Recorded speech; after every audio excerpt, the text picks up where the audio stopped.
Hey, Lucas.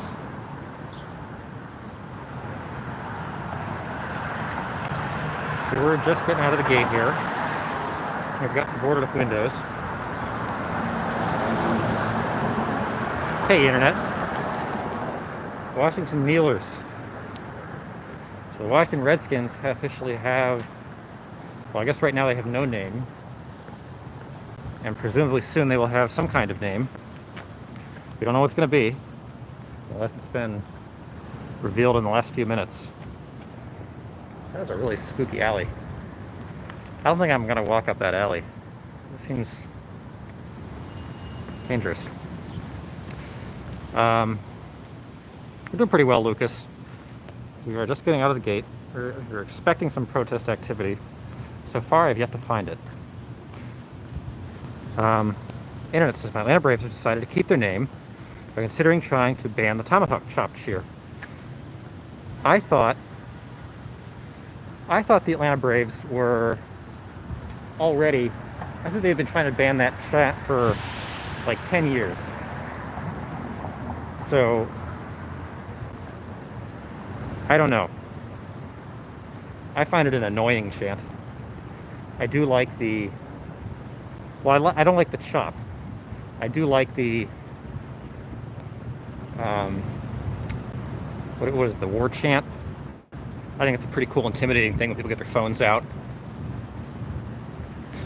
Okay, Lucas wearing a mask? Yeah, I'm generally wearing a mask. If you've not seen the South Park episode about the Washington Redskins, do yourself a favor and watch it. I think I saw that. I can't remember what the premise was. It was quite a few years ago. It was a few years ago, I think.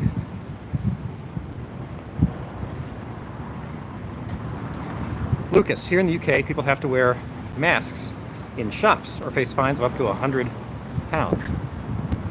Yeah, I think people generally are expected to wear masks. Well, it depends where you are. In some states, I know people are expected to wear masks inside or face fines of usually not that much, usually like $25. I am wearing a mask right now. It's not as hot today, which makes it a little bit more palatable. COVID cases are up in the UK, says Lucas. All right. So, I feel like that's how you begin every day, Lucas. It's reporting that COVID cases are up in the UK. Are they still going up? Or are they just up compared to zero?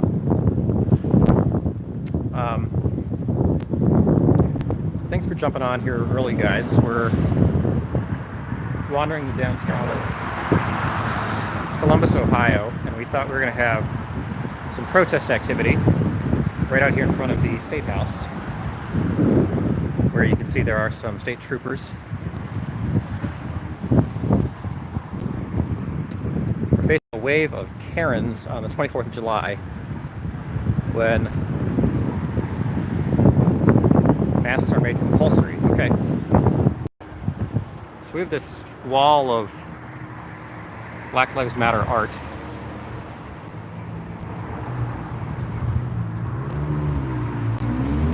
Which is pretty extensive, actually, and kind of impressive. Different. That's not my upload different. That's a favorited video. It is high art. It's almost as good as the LED sheep art, which is very impressive. Yes, Goddess Blows Up Her Whale Friend is quite an exceptional video.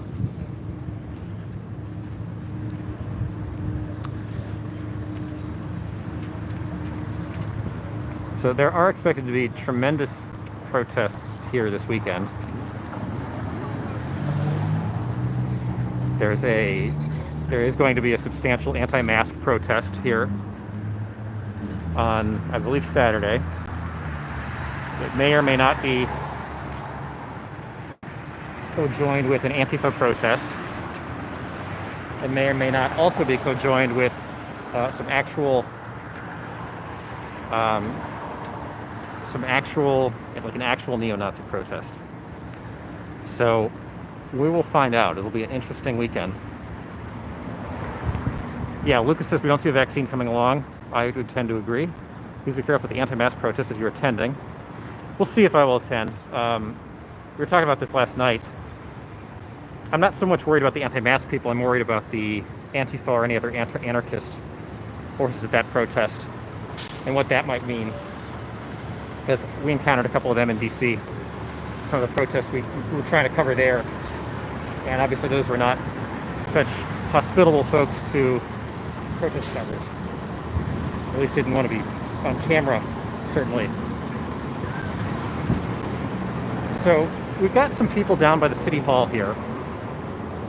And then in about, hey professor.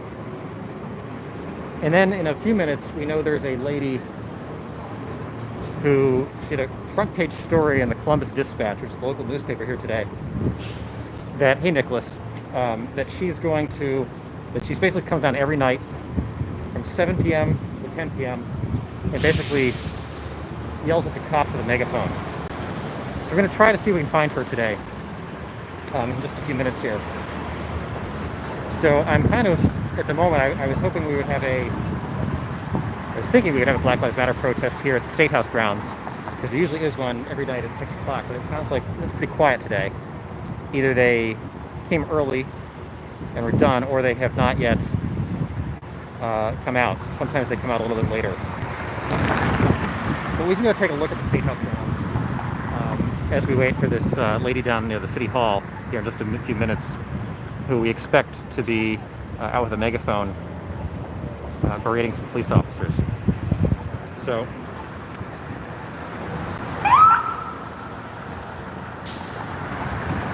Lucas says, well, I show my mom and dad you're live on repeat this morning. She said, it's great. Oh, well, I appreciate that, Lucas.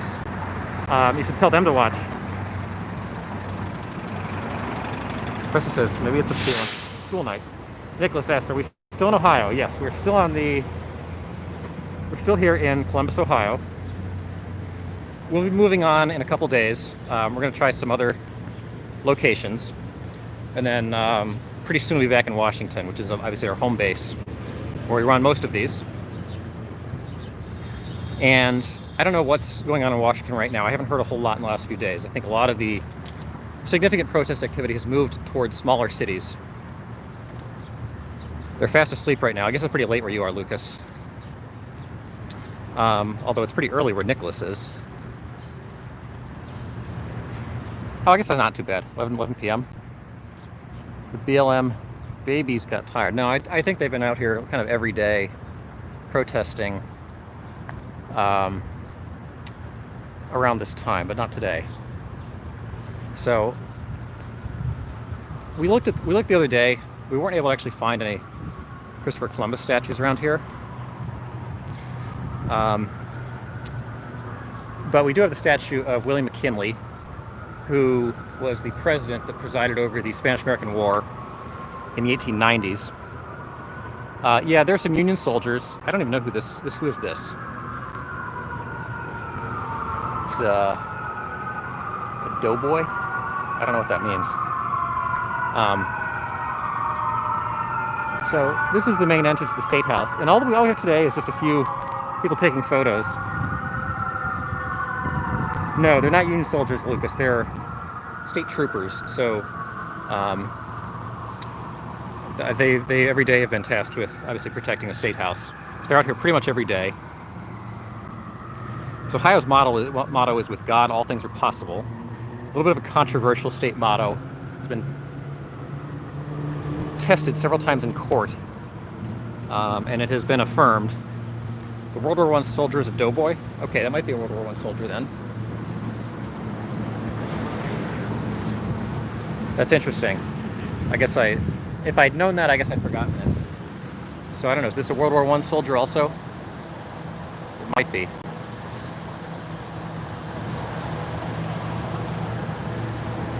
And then I don't know who this is.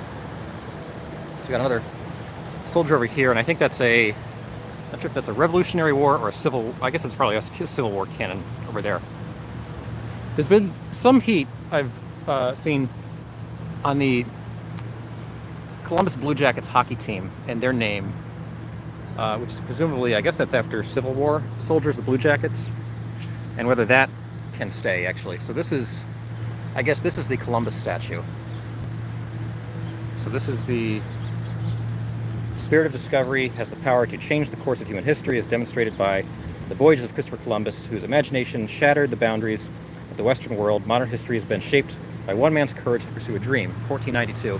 So this is the Christopher Columbus statue that I presume has been a little bit under siege here around the State House. And I think on July 16th, they're expected to vote on whether this stays or goes. And I cannot imagine they will vote that it stays. So this statue is probably going to go very soon. This monument, obviously, to Christopher Columbus.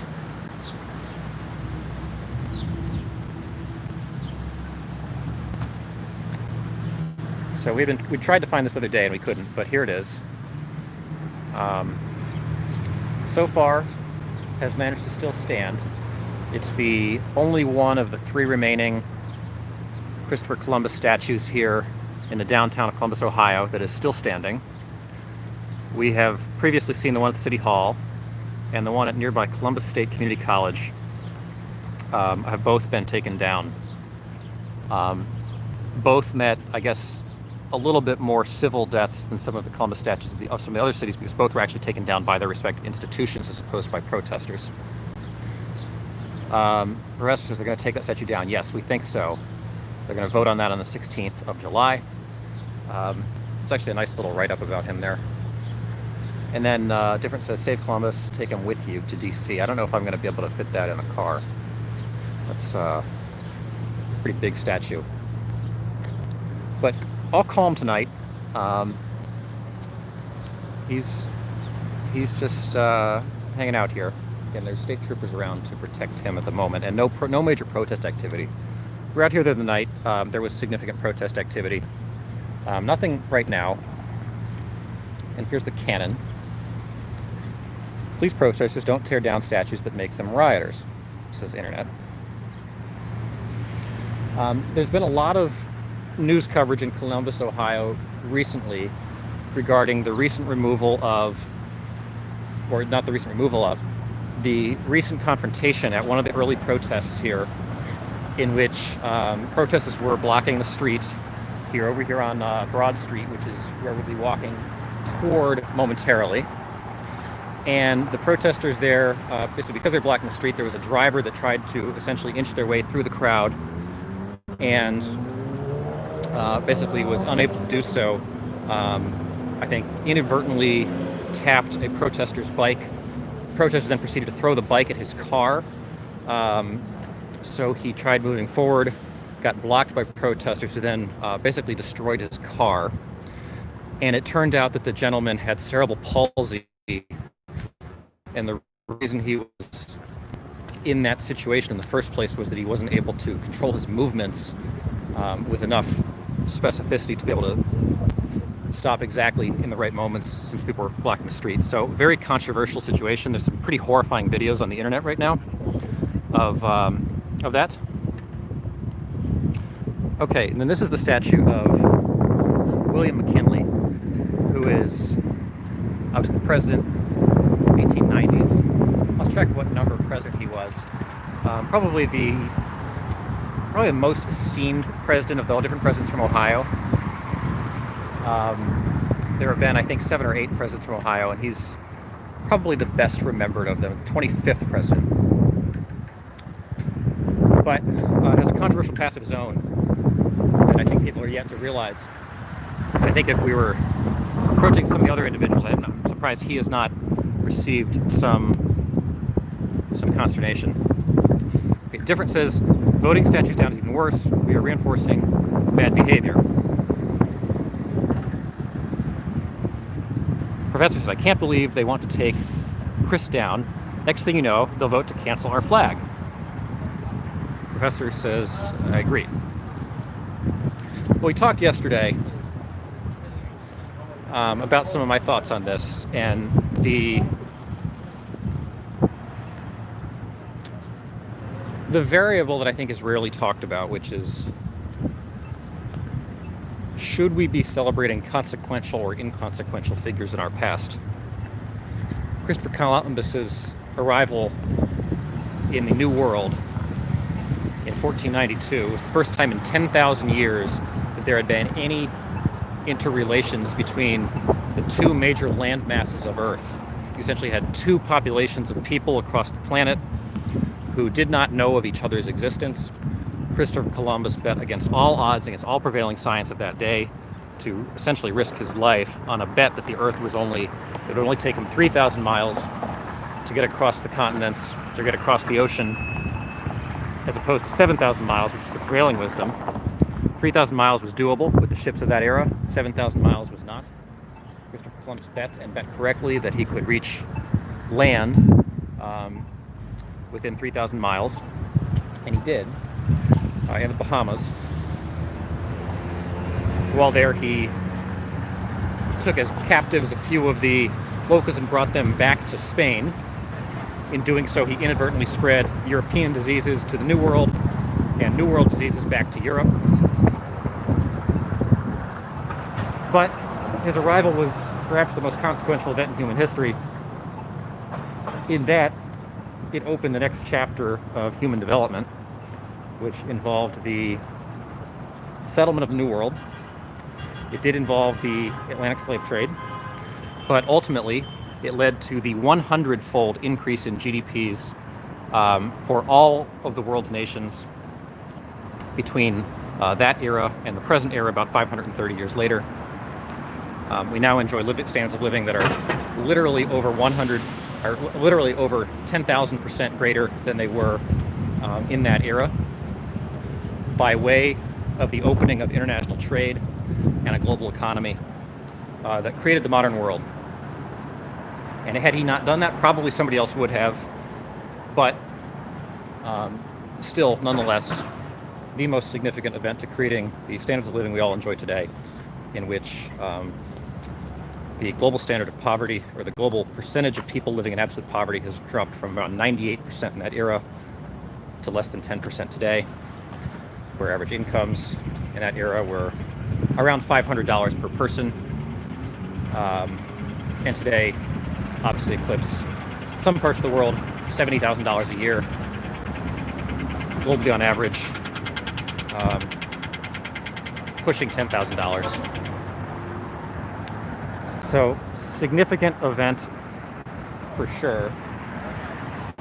How it should be remembered, I'm not sure. Perhaps the most significant event in human history.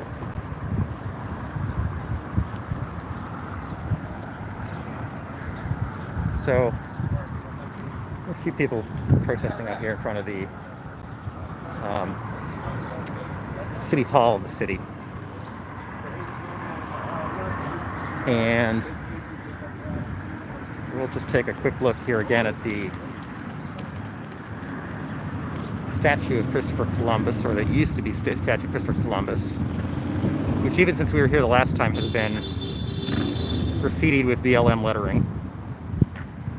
So this is where the statue used to sit. There used to be a nameplate there affixed to this block of, I don't know, is that granite kind of stone? And this is it now. Actually, there's no statue here anymore. The statue has been moved. Yeah, well, It's gone. I know. It's and actually They still have to deface it. the graffiti's new in the last couple of days. Makes me sick. Are you a Columbus resident? Yes, they are.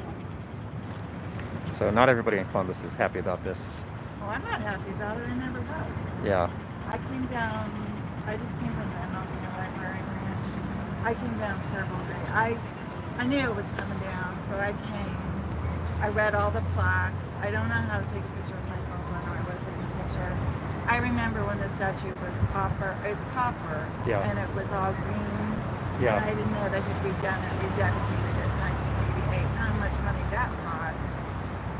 And it went up the year I was born in 1955. And why are you taking a picture? I actually live in Washington D.C. I'm from Ohio.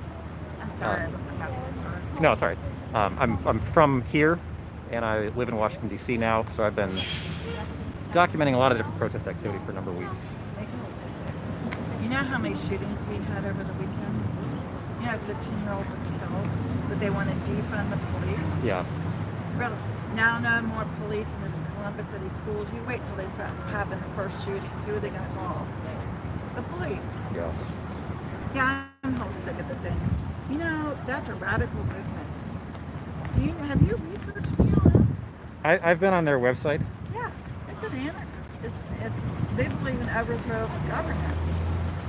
These people, peaceful protesters are being used by pawns, by BLM, Antifa, and George Soros.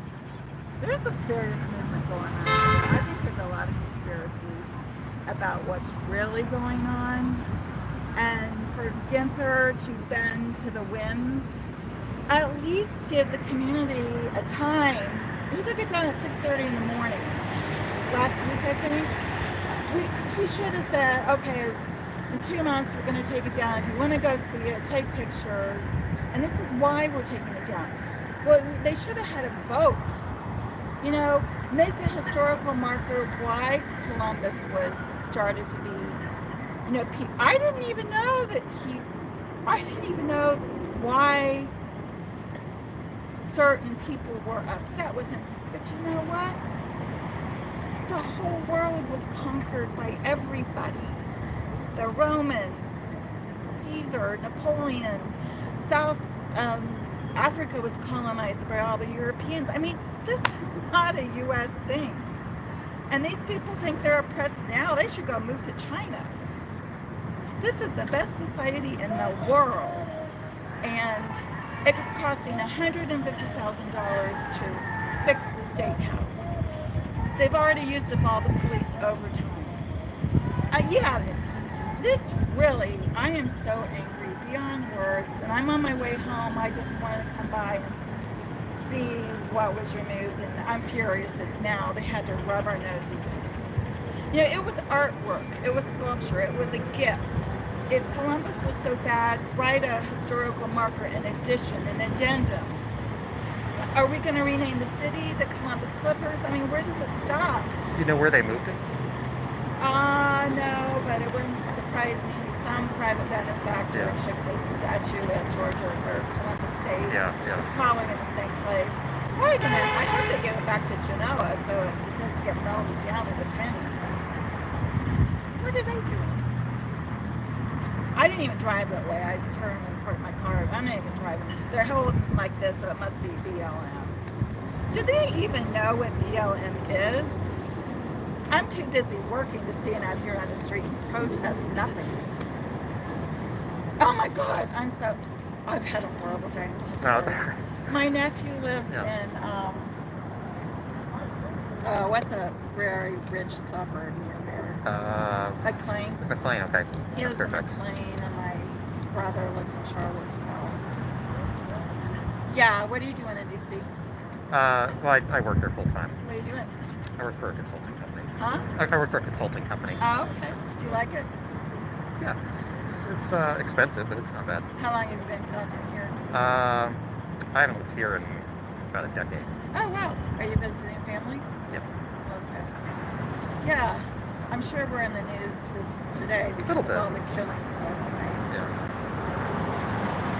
You know, we needed our emotional resources and our money resources to get through COVID. Yeah. What all this violence has been. Martin Luther King will be, he's turning over in his grave. Yeah. I have no doubt. I have no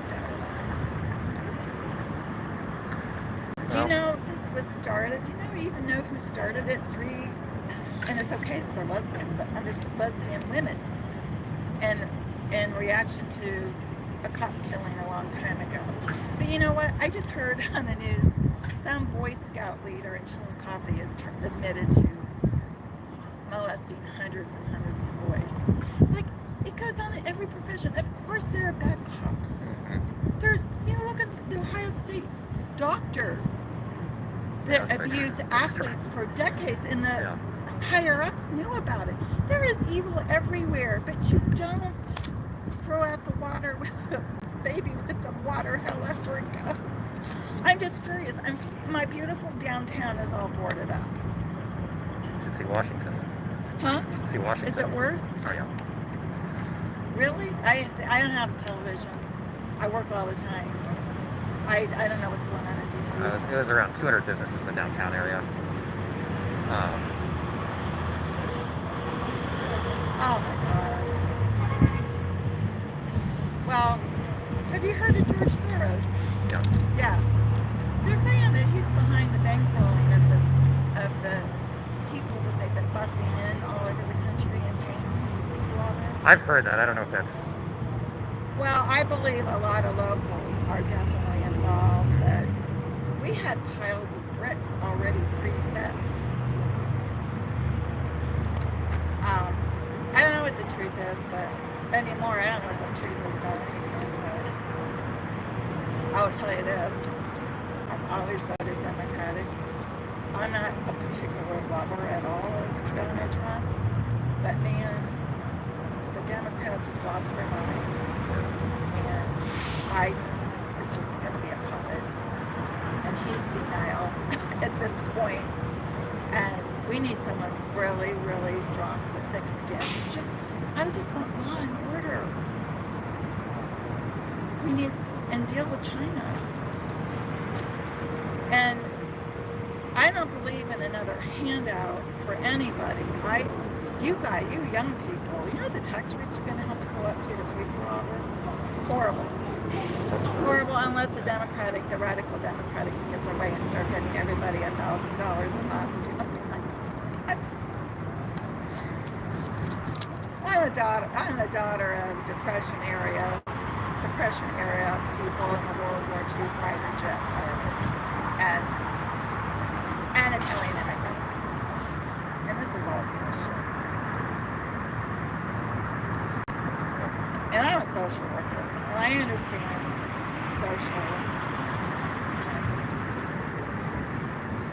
systemic racism is not this country. And it burns me to be told there's systemic racism here. Even like Ohio Health. I mean, I haven't gotten all my emails because my phone is dead. I just got a new phone, so I'm waiting for it to update. Everyone's like, all these big corporations are emailing about social justice. Hell, you go work at Riverside Hospital. If you like it, you can write everything. If you're right, and you just have to get hired. I mean, and I'm just saying, that's the reality. I also work in a distribution house right now, along with my social work job. I work 2 jobs. We have people from all over the world working at Abercrombie & Fitch. Why would they want to come here through systemic racism? People of Islamic faith that work there, they have their own prayer room, their own prayer rugs, their own place to wash their feet, and they're allowed to go pray, not on their break time. Now, if that's not accommodation, I don't know what is. Equal opportunity. I mean, there are laws in place. This country, if you want anything, you just have to go after it. And quit playing the blame game and feeling sorry for yourself. Life isn't fair for anybody. Shit happens and life is not fair and it's never going to be perfect. And oh my God, how much do I owe you for this counseling session? I appreciate the thoughts. So you didn't get to see the statue before they took it down? I've seen the pictures. But you didn't get to actually... No, I I heard it been removed and I came and stared at it because you can't a visual picture just doesn't. It was huge. Yeah. It was actually pretty ugly.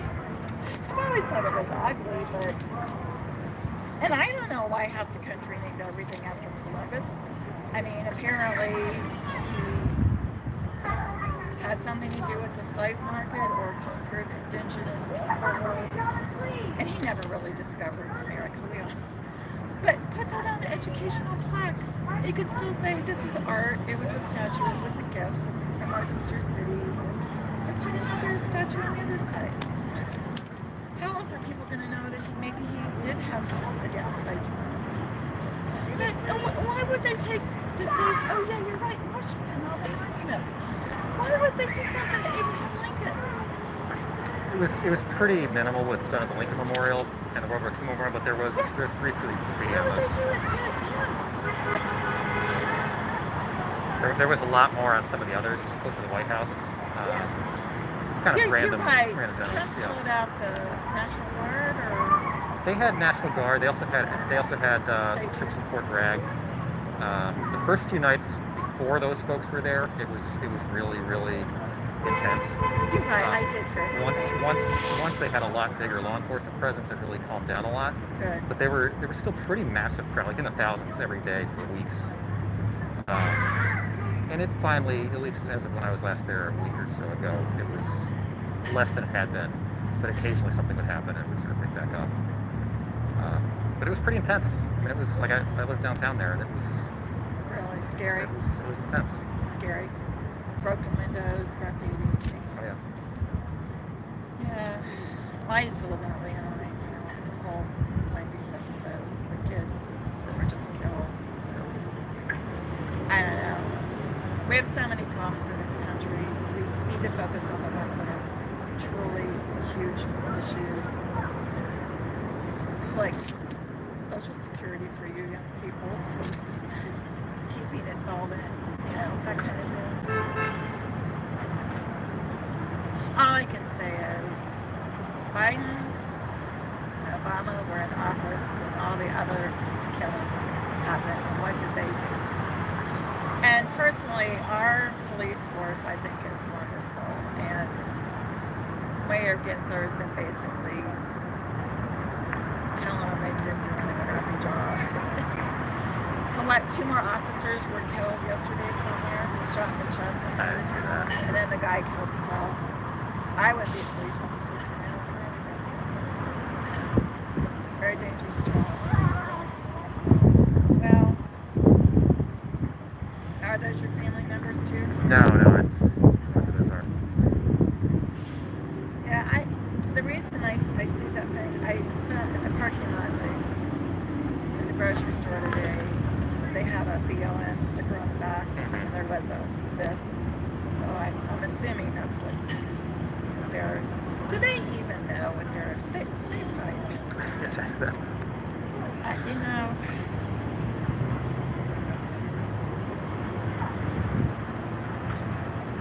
All I can say. Thank you for listening. No, thank you for the thoughts. I'm just furious that our mayor is like totally kowtowing whoever these groups are.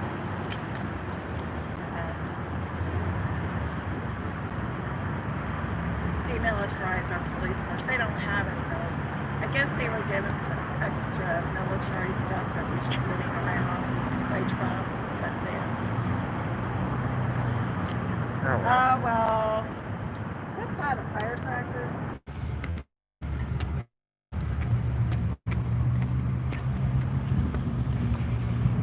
All right, guys. Anybody still here?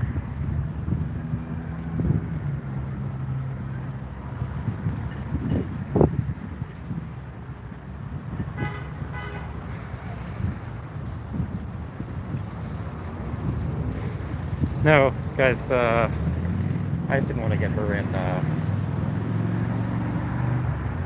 didn't want to get her in trouble or anything, but clearly she had a lot of thoughts. And hey, Lucas, can you hear me? Can anybody hear me? Okay, hey, Bob. Yeah, sorry, guys. I was just trying to not get her in trouble. She obviously had a lot of thoughts, and obviously we don't endorse them here. Sort of her thoughts, but also don't want to. We don't want to get anybody in trouble for things that they say or things that they think. So we're just trying to.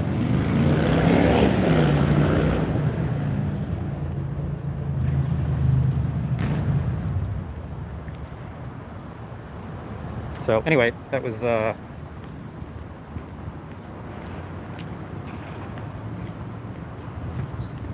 tried to turn it off. I'm not sure when it actually went off, but I tried to turn it off pretty quickly there. So I'm not sure how much you guys got and how much you missed, but hopefully.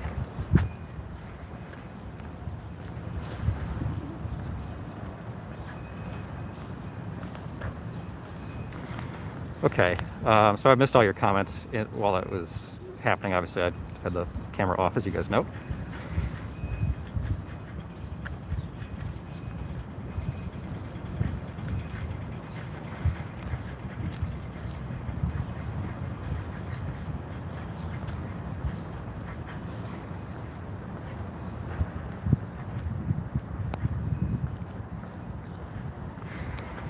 Okay.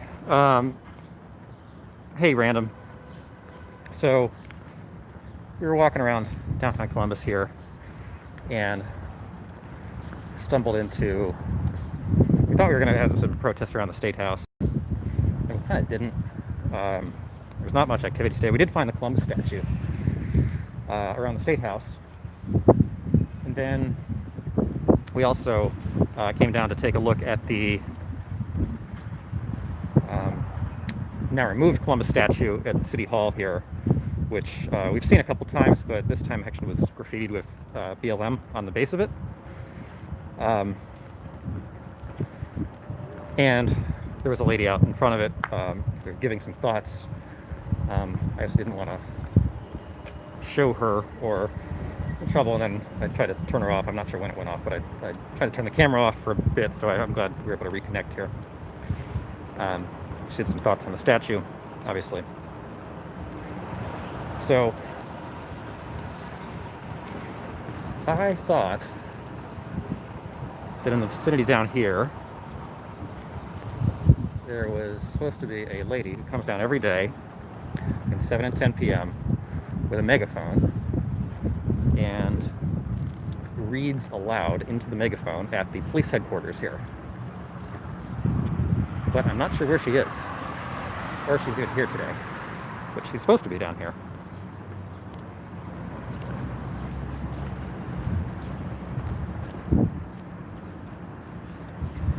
Streets are very empty, Professor. Yep.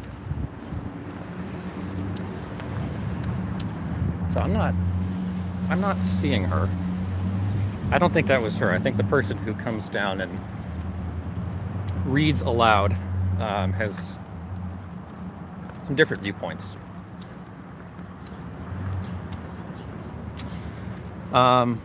She's. I don't think so, Lucas.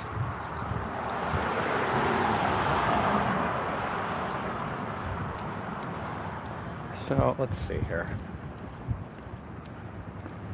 I wonder if we're going to be able to get around this way. Probably not.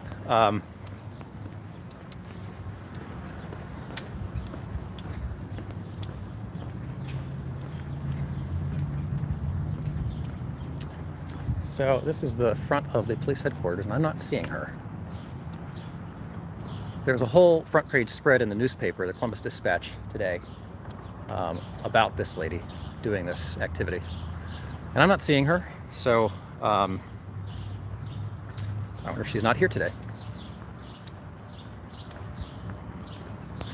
But there were a few protesters out in front of the City Hall.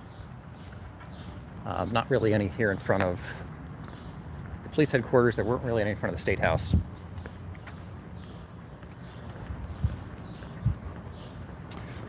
So, I think we're going to continue our walk. See everything's so empty? Yeah, random. I think part of that's that, obviously, it's coronavirus still. Clearly, part of that is also that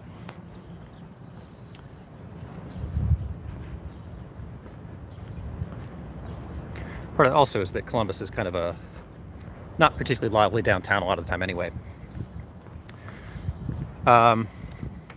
I would say it's one of the less active downtowns in the United States. It's very spread out. It has only recently started to experience some real life as a place in the last few years. They've introduced a lot more retail, a lot more housing in particular. So we're going to keep walking this way. Bob says, I don't know if you can see your previous comments, but I'm just being facetious today, possibly more than usual. I didn't see your previous comment, Bob. Chris says, yeah, it's empty because of COVID, in part, but it's also, again, it's not a real lively city a lot of the time, at least in the downtown area. Lucas says, I heard ducks near the White House are protesting against you not visiting them in a long time. That's probably true. Animal says, Columbus didn't discover America. He never set foot in North America. In 4 separate trips that started with the one in 1992, Columbus landed on various Caribbean islands. He landed on the Bahamas, which I don't know. I consider it North America.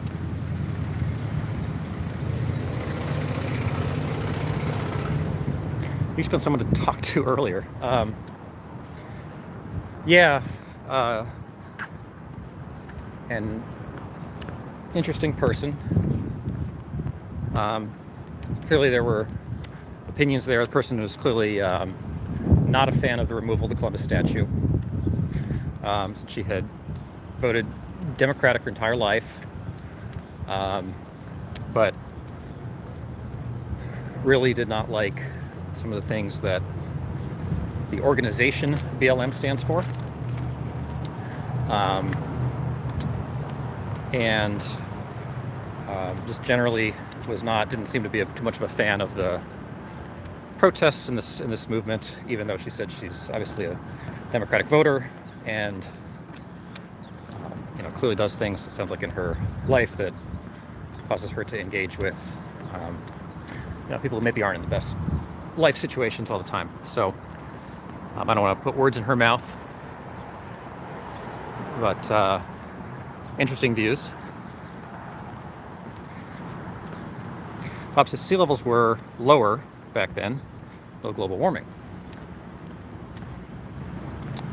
Well, they weren't as low then as they had been during the Ice Age. Let's see, I'm just gonna...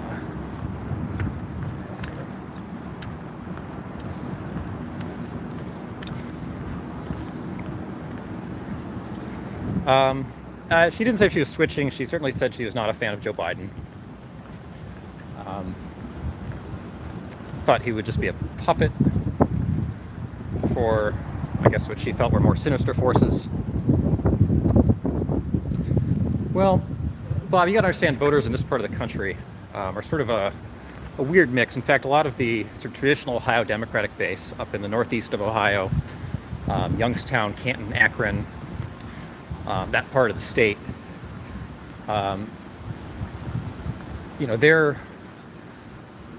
their brand of being Democrats, I think, is in many cases much more that sort of industrial, pro-union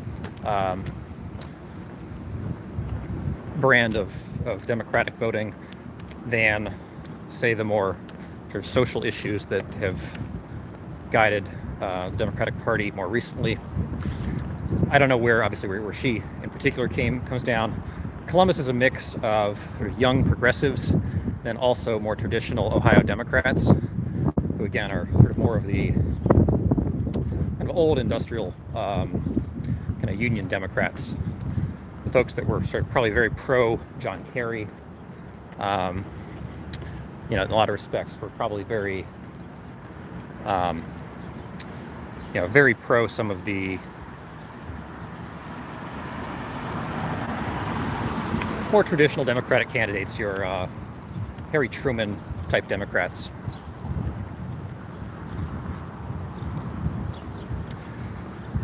So no land bridge from the Caribbean to the mainland, says Bob. Well, not in those days. I guess there's not today either. Part of the new silent majority, says Professor. I don't know that there's a silent majority that exists, guys. I think the premise that silent majority, that existed in 2016, that it has existed in the past, I am not seeing that. When I drive through the suburbs here, I see an awful lot of Black Lives Matter signs.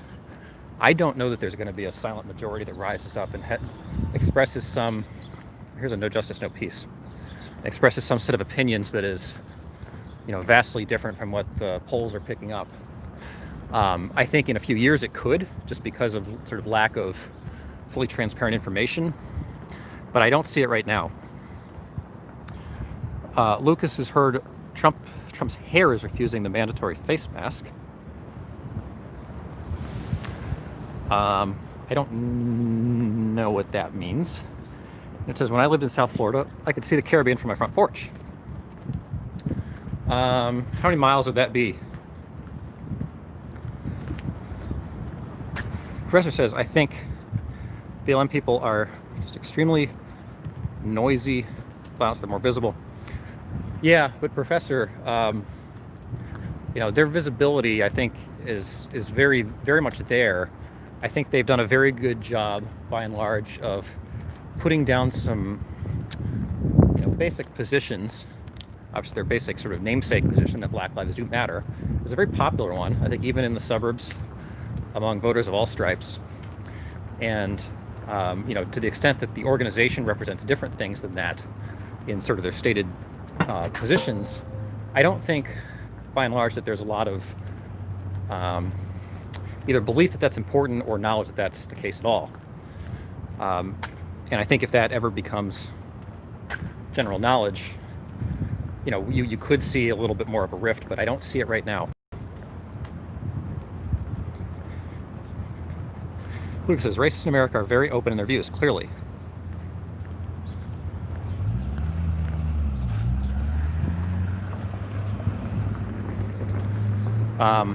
Lucas, are you referring to, what are you referring to?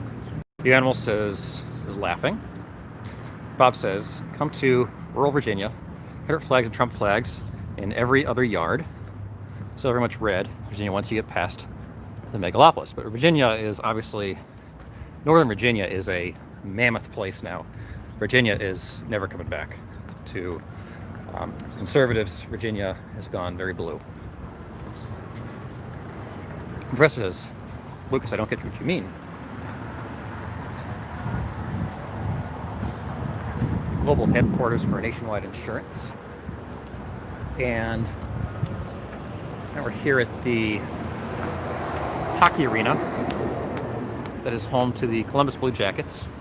Again, their name is another team name that I think is a little bit under fire.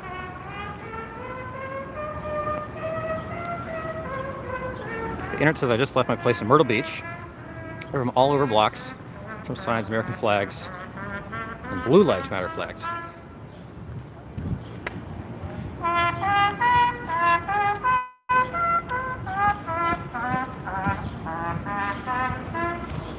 So I would imagine the street performers are struggling now, unlike ever before.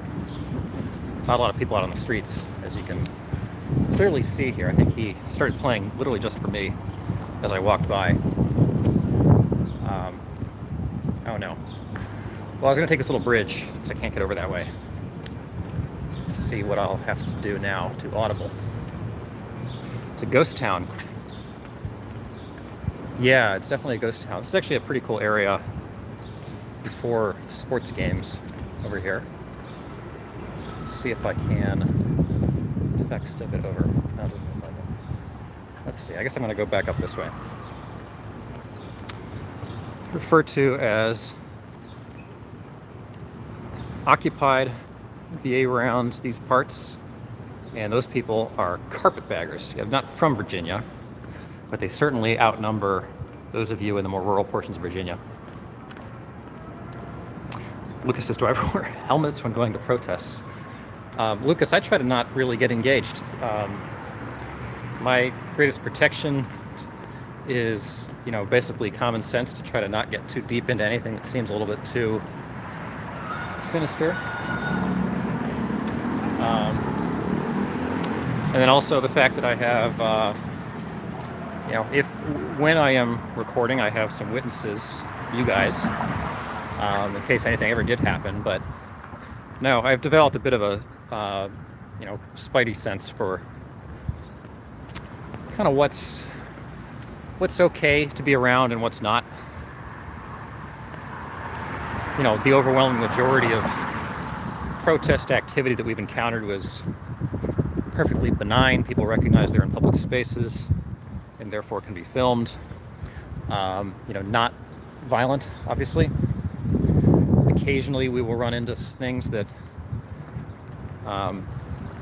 either like the anarchist groups we sort of stumbled into in Washington that asked us, well, they didn't ask us, they told us we were not going to be filming them, so we didn't. And then also, there were some nights in Washington where things did get very violent, and we weren't out those nights, so no.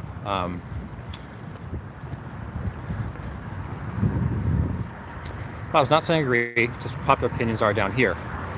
I think, yeah, Bob, I mean, I can certainly believe that this will be a very polarized election in the sense of, rural America will probably vote very differently from urban America, as has been an increasing trend in the last few elections. I just think the people that are going to make the difference, generally suburbanites, I think Trump's got a real uphill battle. And by and large, the public sentiment right now, and this is expressed on the generic ballot, not just the presidential race, is a 10, 11, 12 point advantage for Democrats right now. And every time that's happened in the past, we've had pretty large landslide elections on behalf of whatever party leads the generic ballot. Some of the recent landslide elections on behalf of the Republicans have happened with lower generic ballot advantages than that. So I would be surprised if we saw anything different than that. Lucas thinks Trump will win. I think the one thing Biden has yet to do is to sort of catalyze a movement that's sort of about him. Usually candidates that kind of don't make themselves about something have a hard time. I think he certainly has all the bones to be able to do that now. Professor finds it hard to believe that the law-abiding citizens of crowd-controlled cities such as New York City, Chicago, and other cities experiencing the upsurge in violence would want to keep the status quo.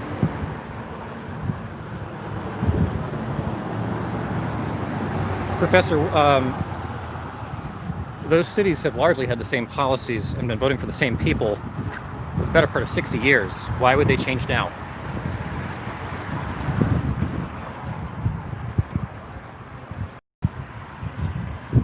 Lucas, Biden doesn't have the charisma, same charisma, but I don't know if there's going to be, enough sort of TV exposure for either one of them between now and Election Day. Certainly Trump is not getting the kind of media coverage now that he did in 2016. And if they in fact cancel debates and have minimal conventions, I mean, how much TV coverage are we going to get of either of them? Random asks, what's stopping me from running for president? Oh, random. Let's see, name recognition, money. I wouldn't even know where to start. I don't particularly have interest in doing so.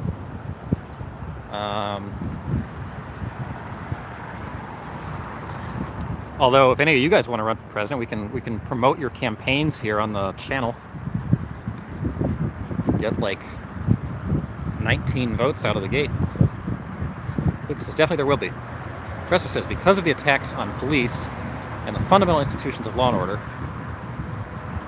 unprecedented. Lucas says social distance debates.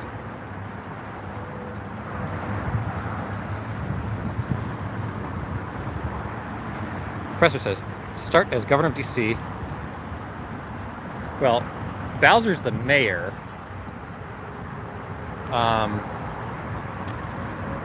I don't think DC is a good place to start if you're a centrist.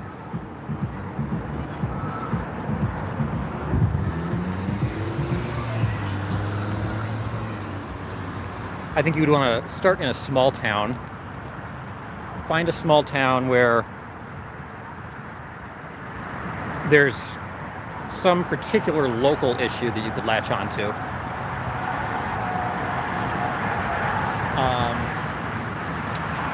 There are cities like that. Say Canton, Ohio would be one that's a swing city, a small city that very much has been relying on industrial jobs for a long time, and whose votes tend to go to whichever candidate is better able to catalyze the frustration of the moment around industrial jobs. That's probably the way you would start. Yeah, governor of DC, I don't know, Lucas says kids gloves, boxing gloves for Trump's hands. Lucas is making fun of Trump's small hands.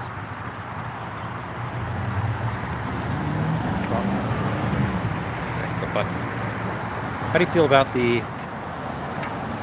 birthday party? What is the birthday party, Bob? I don't know what that is.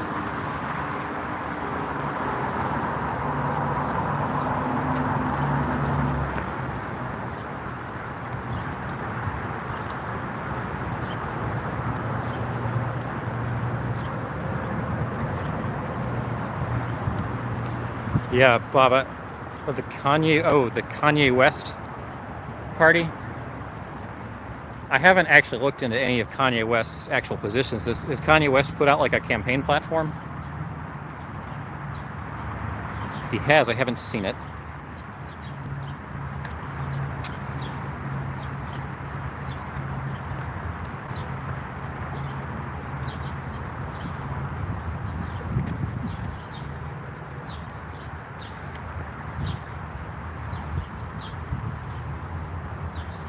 It's a nice sidewalk, says Professor. It's got some cracks in it, guys. This is definitely not in need of repair.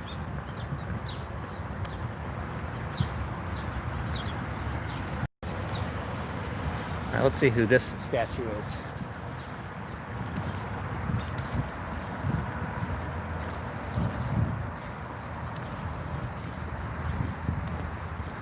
Who is this? This is Lincoln Goodall. I guess this is the namesake of the park. I think he was like Parks Commissioner or something. Cracks again later, yeah. Okay, Bob hasn't seen it either, but I hear he has good ideas when he's on his meds. Okay.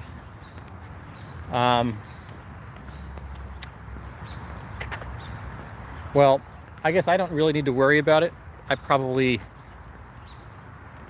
think we know where the general votes are going to go in DC. I think everyone has the right to not vote, and actually sometimes I wish more people expressed that right. So, you know, my likely vote will be in the fall will be for no one.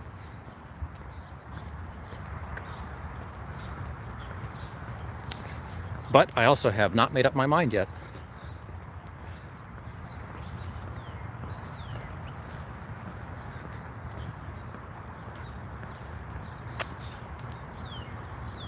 I think there's a fair amount of campaigning still yet to do. I'm curious to see the next round of polls. Obviously, Biden's been holding steady to a pretty significant advantage nationally, but there have yet to be any polls that have come out this week. And I'm curious to see if the gap is holding steady, widening, or closing now that Trump is putting himself out there a little bit more, and that Biden is actually being forced to put some actual positions out there. And this sort of underreported reconciliation between Biden and Sanders over the last few days, in which Biden has essentially adopted a lot of the Bernie Sanders policy positions from the primaries on domestic issues. Do I know who I'm going to vote for in November? Well, that's what I was just addressing. I'm going to say no, I don't know.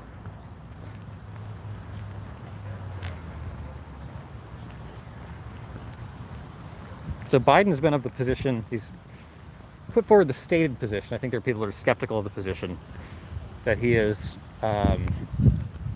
anti-Confederate statues and pro-Columbus statues.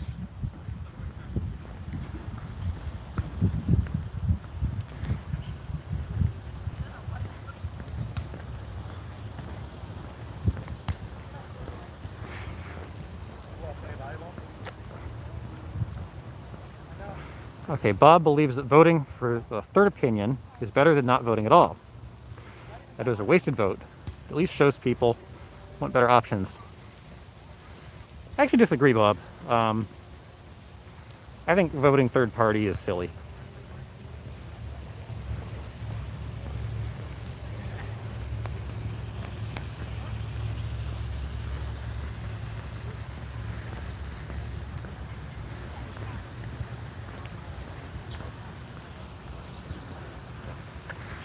I think we too frequently let the perfect be the enemy of the good. We put too much emphasis on trying to find a perfect solution to problems that are maybe not particularly actually that important.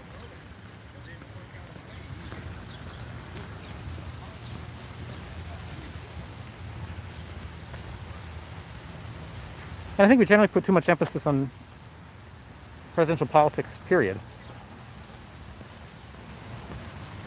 There are lots of other interesting things in the world that are of greater, at least as significant significance, but probably would not be as fun sport.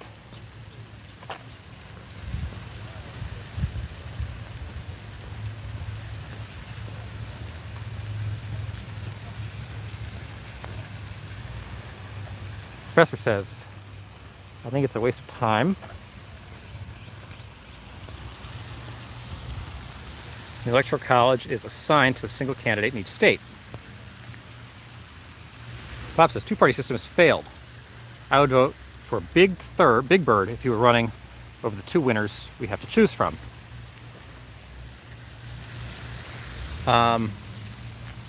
Would you really vote for Big Bird, Bob? I sense that that's hyperbole.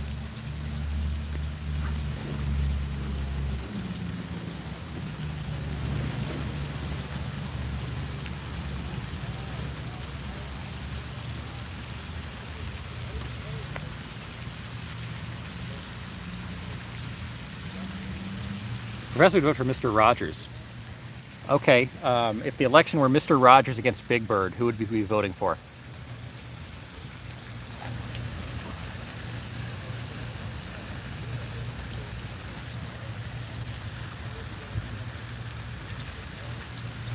Man, these ducks are asleep.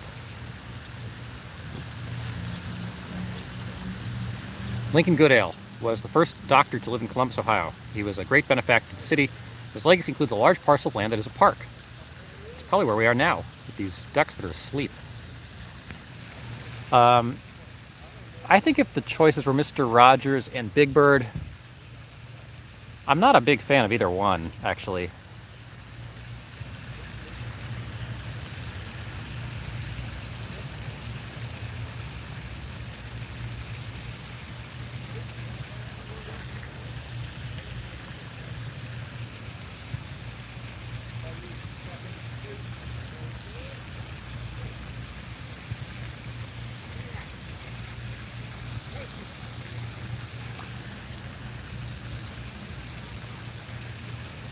I gotta find a way to wake these ducks up.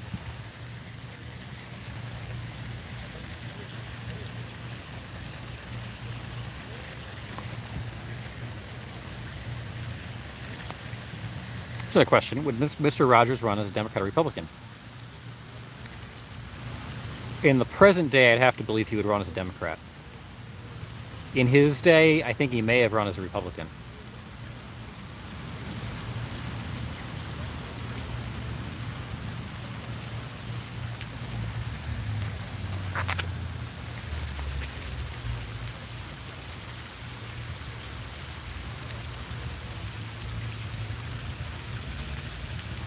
Captain Kangaroo is where it was at.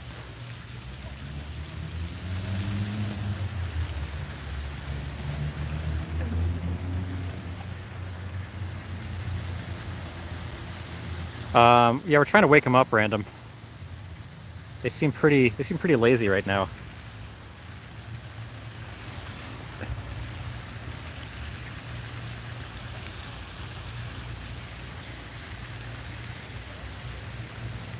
I don't know if I ever watched Captain Kangaroo. Remember, he was an ex-Marine sniper, covered in tattoos. That's why he never wore short-sleeve shirts. Is that serious, Bob, or is that a joke?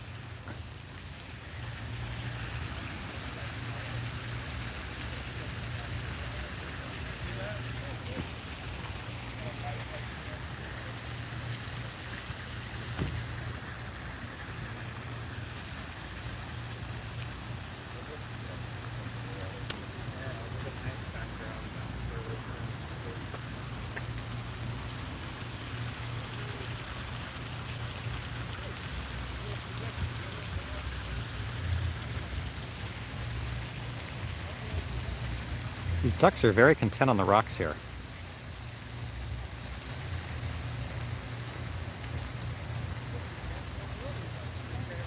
Captain Kangaroo is on Chan 45 from Baltimore. They're on a DC channel, if I remember correctly.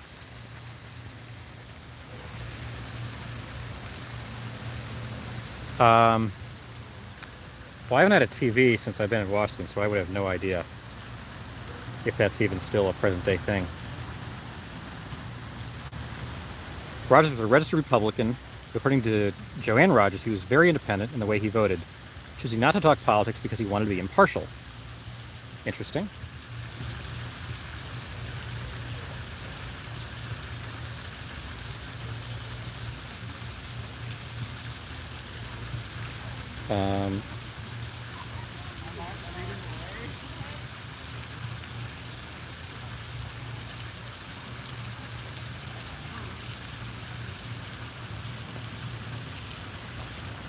Okay, urban legend or not, true about Mr. Rogers.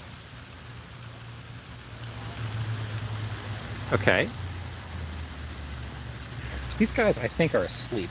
So I'm going to make a little bit of an audible here. We're going to try different ducks.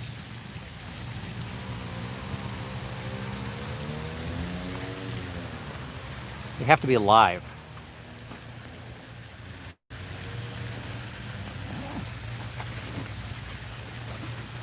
So we're gonna move down this way.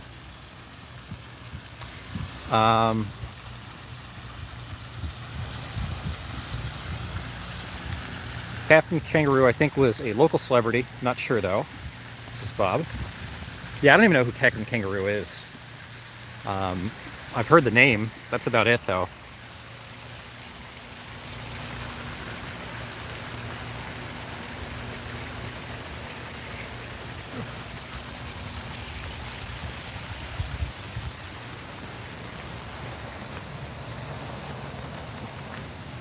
All right, we're going to take a little walk, a little bit further.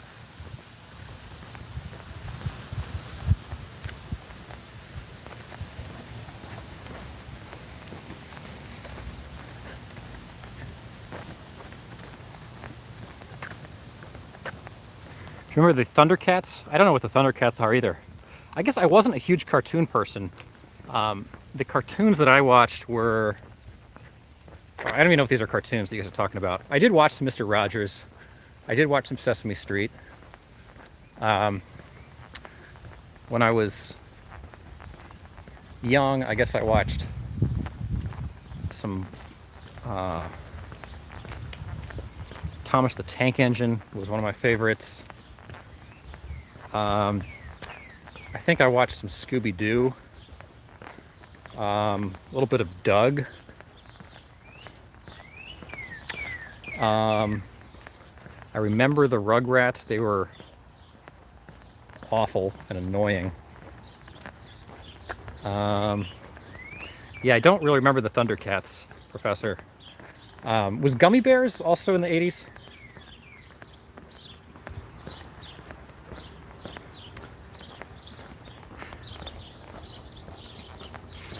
Gummy Mayo, yeah.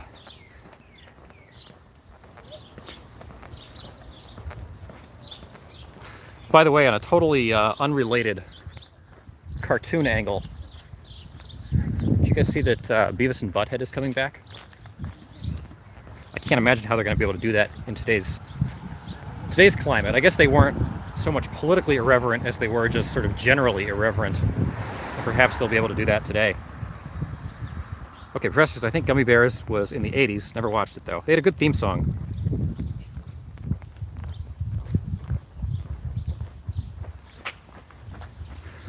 Captain Kangaroo, 29 seasons starting in 1955. He was on CBS, syndicated.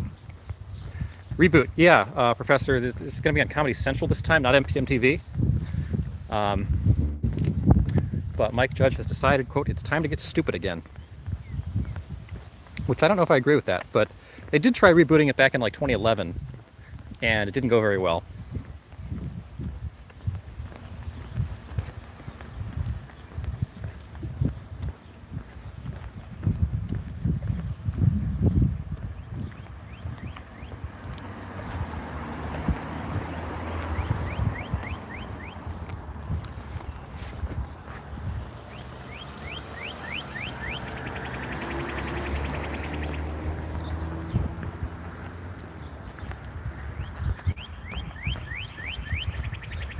Okay, Random is a Rick and Morty fan. I have to confess, of all these modern cartoons that are supposed to be so sort of enlightened, Rick and Morty, Bob's Burgers, I've not watched any of them. So I know there's like a total cult following. I don't even know why. I don't even know what the premise of the show is. But I know there's sort of like I would not hire a cult following. What is it? What is the whole like premise, and why do certain people think Rick and Morty is so good?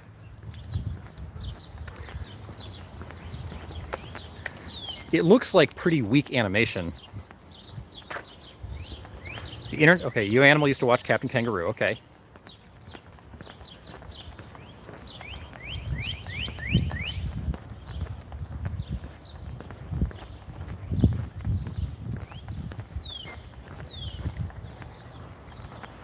It's just good, says Different. Well, Different, that's very informative.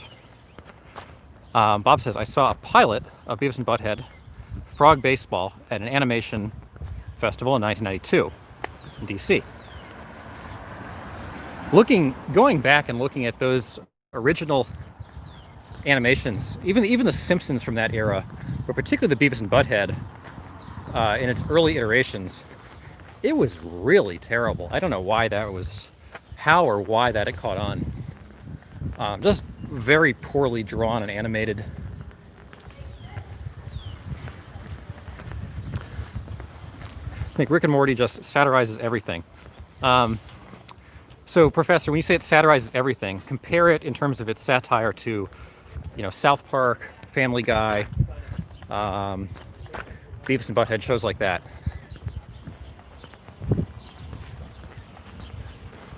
Again, I have not really seen Rick and Morty.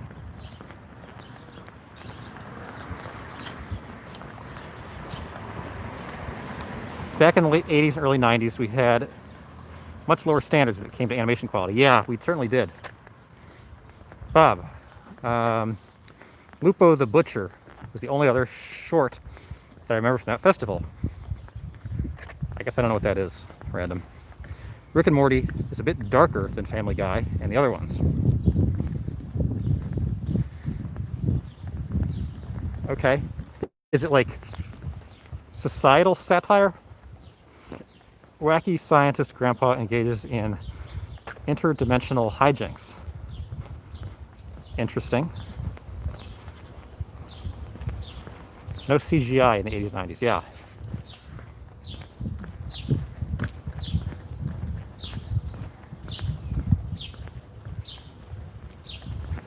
Yeah, clearly there was no CGI.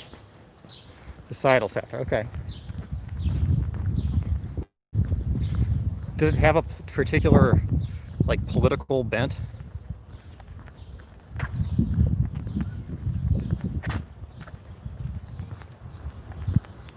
Futuristic. I'm not getting a great handle on it from these descriptions. I might have to just try watching it.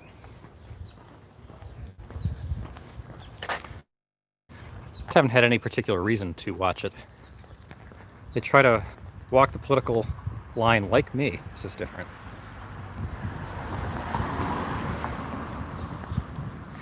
I don't know how good a job I do at walking the line. There's a Biden sign, by the way.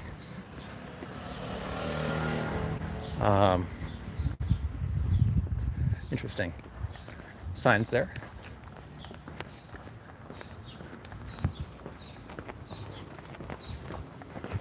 So now that we're into a neighborhood, there's a lot more people out running. I don't know, Professor.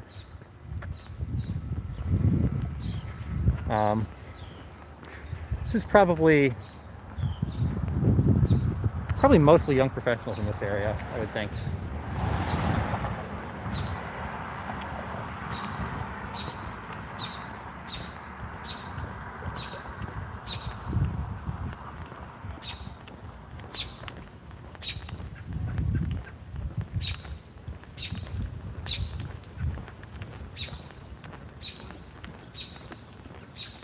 Nice neighborhood. Yeah, it's kind of a pleasant enough neighborhood. I've never walked this route before. The nice thing about a city that's basically flat is that you get a lot denser urban neighborhoods. A lot of the other big cities in Ohio have more topography to them, which makes them more beautiful, but it also makes them much less connected as cities. So Columbus is not a particularly beautiful place, but it does have good neighborhoods. Bob watched some episodes of Rick and Morty, but wasn't too impressed. It was funnier the more I drank that night, but I never watched it again. Interesting, says Bob. Well, a lot of shows are better when you drink more, certainly. I was interested.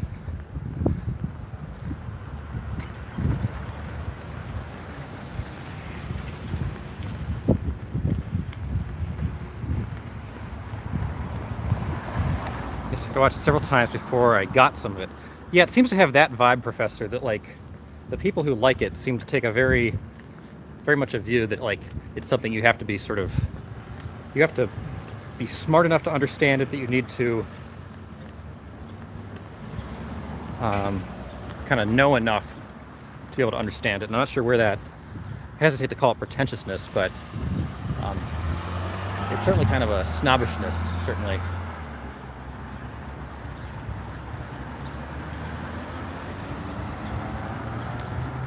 Okay.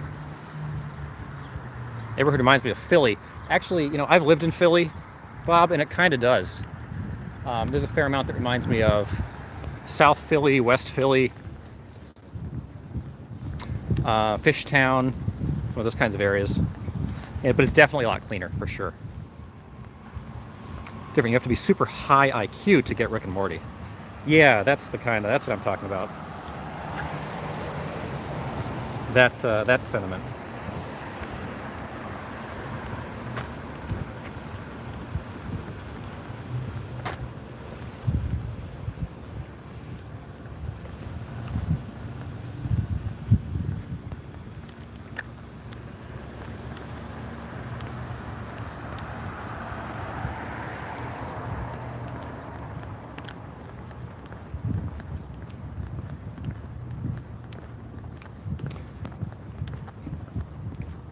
It's less jerky than Philly. Philly's a really interesting city. It's a bit of a messy city. Philly has a lot of character to it, for better and for worse. They moved Santa Claus in Philly. They did that. I think Philly has probably outlived that line of attack on. I think there are enough other things you can attack Philly for. Like, who was the Colts wide receiver that basically somebody on the Eagles like drilled him in the head and he had a concussion and got knocked out of the game.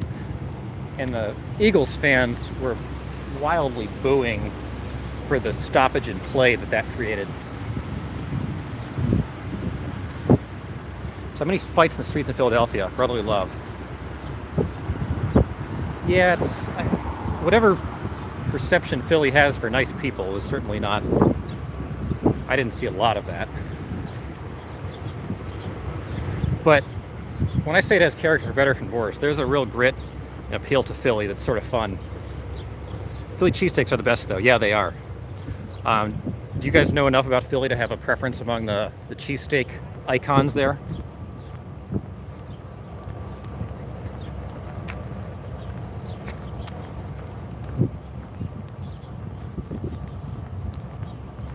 Is it the wide receiver from Philly that's quoting Hitler? No.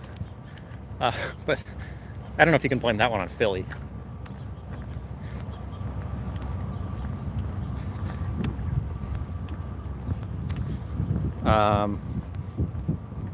Oh, well, I just meant Pat's, Geno's, Jim's, the really famous cheesesteak places in Philadelphia.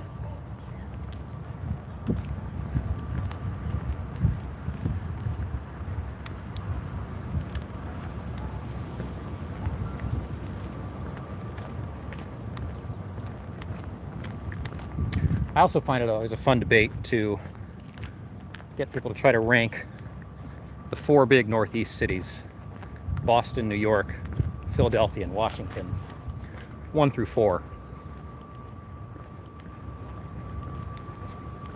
Geno's was pretty good. Yeah, Geno's I think is pretty good.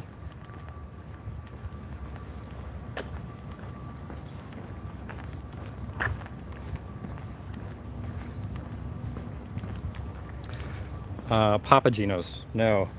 And don't confuse Gino's in Philadelphia with the Pizza Gino's in Chicago. Those are very different places. Okay, Bob says DC number 1, Philadelphia 2, Boston 3, New York City 4. New York is definitely the hardest to rank of those 4 cities because it's so simultaneously the greatest city in the world and also the worst city in the world.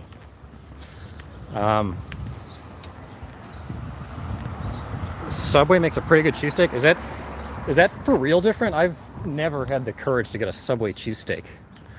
That sounds like that would not be very good, but I could be wrong about that.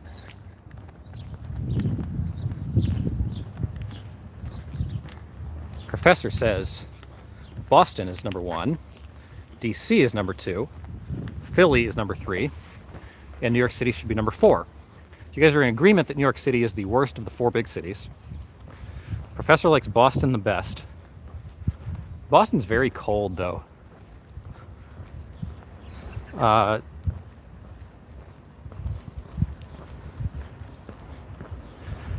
Different person's maybe off his meds. Yeah, cold climate-wise, Professor, it's a really horrible climate in Boston.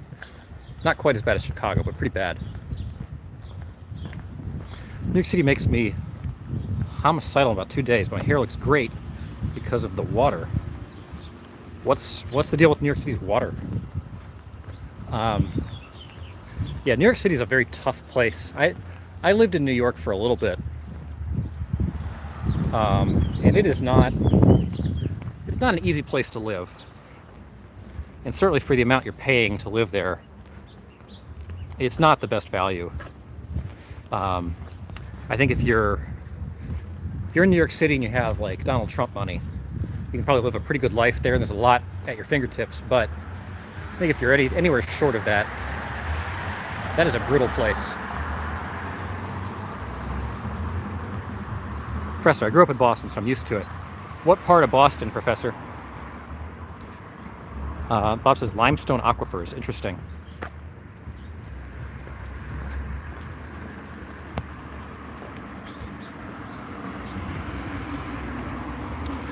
My New York experience was clouded by the fact that I lived in Brooklyn when I was there. If you ever have a chance to live in New York City, don't live in Brooklyn.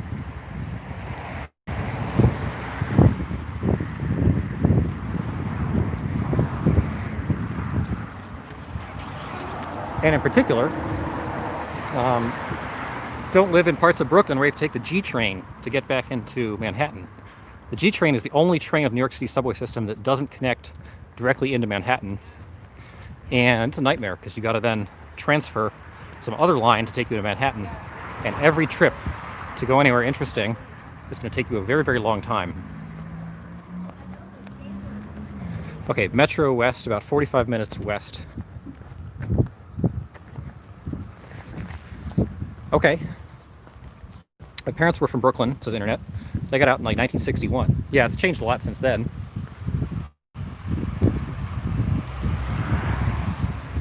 Different. Remind me where you're from. You're just never going to go to New York. Easy. Actually, I could use a reminder on where all you guys are from. Okay, Bob says Greenwich Village was where I used to stay. We went to Brooklyn a lot to see the bands. Okay. Brooklyn must have been totally different even 20 years ago. Yeah. Difference in Florida, but from the West Coast. Interesting. So can you do a Florida versus California comparison for us?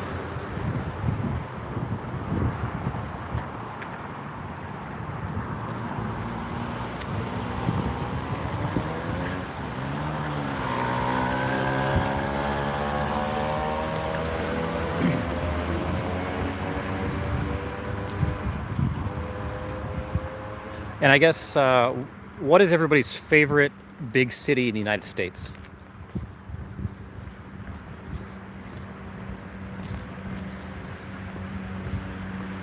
Florida's just overrun.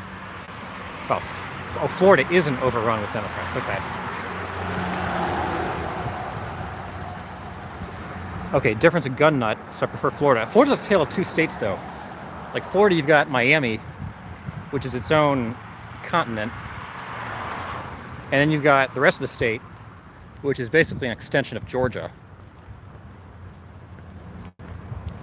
Except Orlando. Yeah, Orlando's quite a place. I listened to a really good documentary on Casey Anthony a while back that gave me a really good taste of Orlando, circa about 2008. And that is Orlando seems like a challenged city. Okay, difference in South Florida, like Miami area, I think you said you're in Fort Lauderdale, right? Even Fort Lauderdale's a little bit different than Miami, though. Fort Lauderdale's got its own culture and vibe compared to Miami. Palm Beach? Oh, you're in Palm Beach, okay. Palm Beach is legit.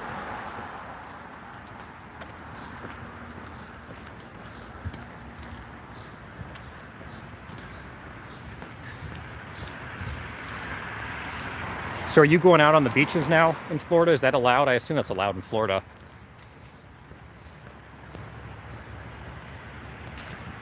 And have you been to Mar-a-Lago?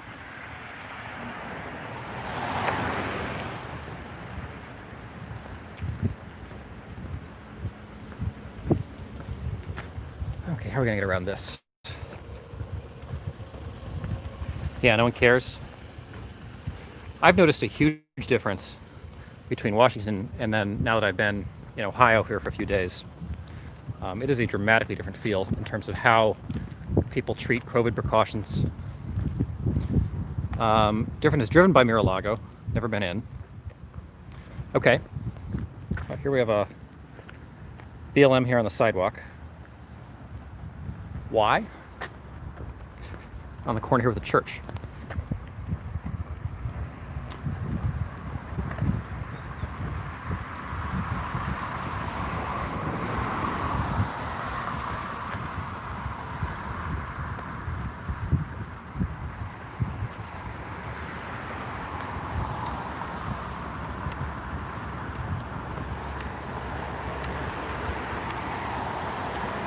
So since you guys were, oh wait, actually I lied.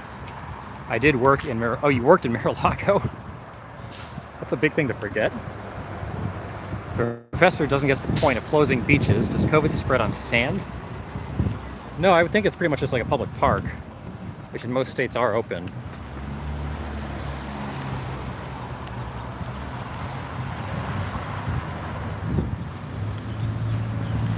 Yeah, you did a job there, yeah. No, but that's pretty significant. If you worked at Mar-a-Lago. Is that before Trump purchased it or after?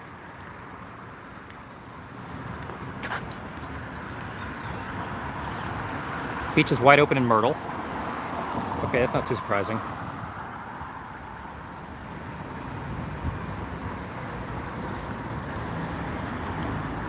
So I can't do cities anymore, Bob says. Yeah, Bob, I know you're very much a rural person.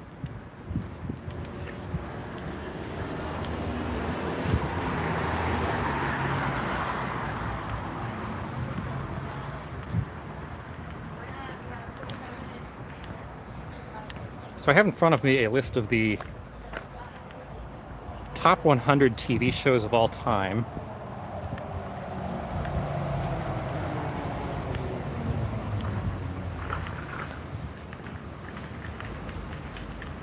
I'm not sure I agree with this list, but it's an interesting one.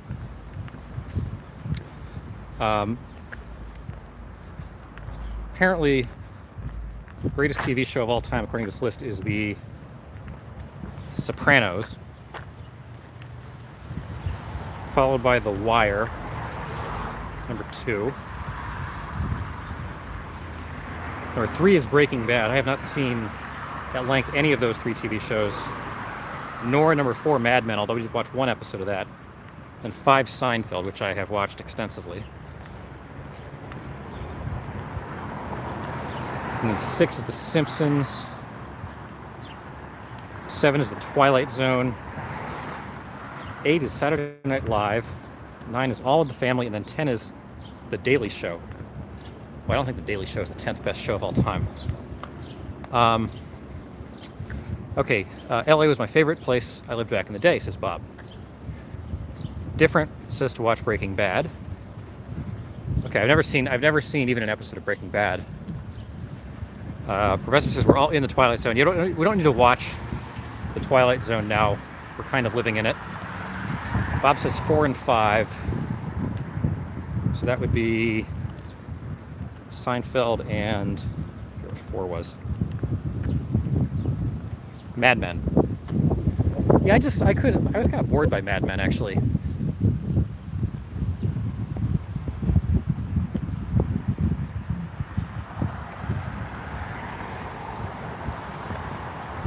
And they have 11 Freaks and Geeks. That was only on for like a year or two, wasn't it? Game of Thrones is 12. Late Night with David Letterman, 13. The Larry Sanders Show, 14. The West Wing, 15. MASH, 16. Twin Peaks, 17. Star Trek, 18. Curb Your Enthusiasm, 19. And Cheers, 20. They can't be counting the Trevor Noah Daily Show. I've never seen Twin Peaks. Although when I read the description, I don't think it's as... It sounds better than I thought it might be. Yeah, Trevor Noah is not what Jon Stewart was on The Daily Show, for sure.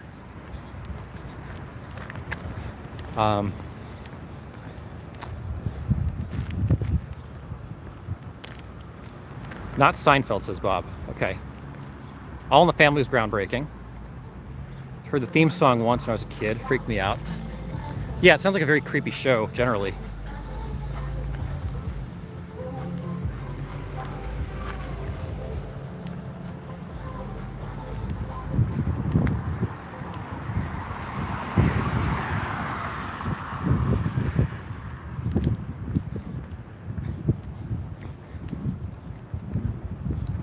Problem is, anytime I pass a car that has music playing, YouTube ends up hitting for a copyright, so I guess I should use that as a chance to do a plug. You guys are watching the Land Speculation channel on YouTube, so thank you for watching and subscribing and for all the likes. The likes help us out a lot. And if you subscribe, please turn on your notifications, because those will tell you when we're on streaming. And just a reminder, there's a Discord link in the description if anybody wants to follow us on Discord. Not follow us, I guess talk offline on Discord. And also there's a link to the Duck Fund, which is a PayPal link. So when we get hit up and can't monetize our videos, we can actually continue to afford to help out the ducks, if we can find some today, which we're on our way. Okay, MASH was great. This is internet. It went on too long. Star Trek and Twilight Zone. Old ones or new ones? I would assume they're talking about the Twilight Zone of the 60s. Twilight Zone's had a couple new iterations. I think 3 new iterations. I think they had an iteration in the mid-80s, in the early 2000s, and then they've had one recently, I guess. I actually found some of the later ones not too bad, but the originals are definitely the best. Twilight Zone is pretty iconic, certainly. Even some of their bad episodes are sometimes pretty good. But it's for particular personality types, certainly. Any chance you could crash a party later on today, says Professor. What kind of party do you want, Professor? We're getting very close to the campus of the Ohio State University, so we probably will encounter some student activity. I don't know if there'll be parties.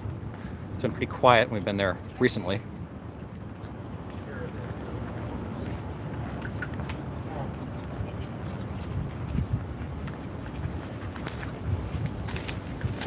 But any particular reason you want us to crash a party? Perhaps a frat party, whatever's going on. I don't know if there are a lot of frat parties during COVID. I don't even know if the students are on campus. I don't think they are. Certainly not in the summer.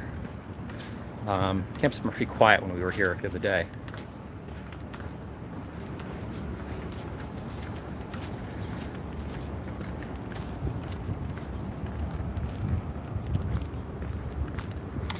Watch Twilight Zone marathon every New Year's Day, almost every year. Yeah, I do too, Bob, on Sci-Fi.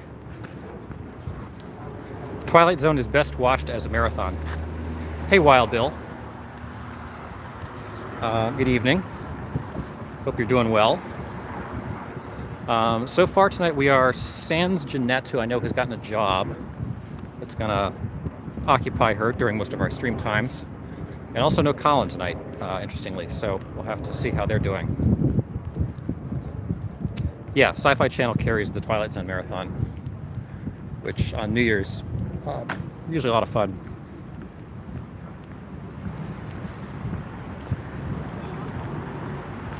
Okay, 21 is The Office UK. UK version of The Office. 22 is Louis.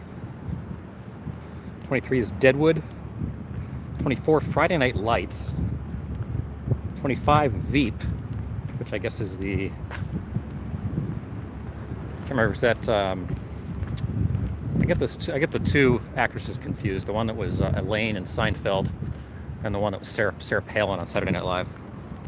26, Friends. 27, Arrested Development. 28, The X-Files. 29, Monty Python. And 30, The Tonight Show with Johnny Carson. So they have David Letterman above Johnny Carson on their list. Dead was very good, apparently. Professor, Friends is only 26? Wow. I don't disagree with that, though. Actually, I don't think Friends was that great. It went on for a while. It was very popular, but I don't think that was actually that great of a show.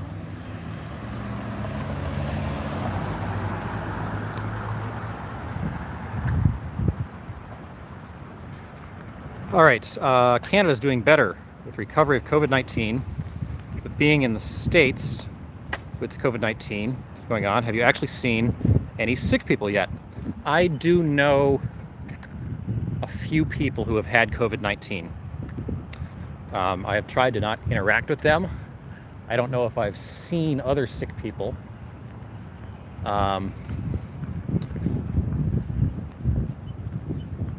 Professor, very popular. Never watched it though. Friends, I assume you're talking about. Wild Bill was never a fan. They were actually horrible friends for the most part. I think the only way in which they were friends is that they put them on a TV show together. They didn't seem to actually be friends for any other reason at all. Friends annoyed me, says Bob. Internet says Tim Riggins says Texas forever. I don't know what that means, Internet. Oh, we actually got a couple little ducks down here. Interesting. Have to go see if we can locate our big duck friend, or otherwise these couple little ducks.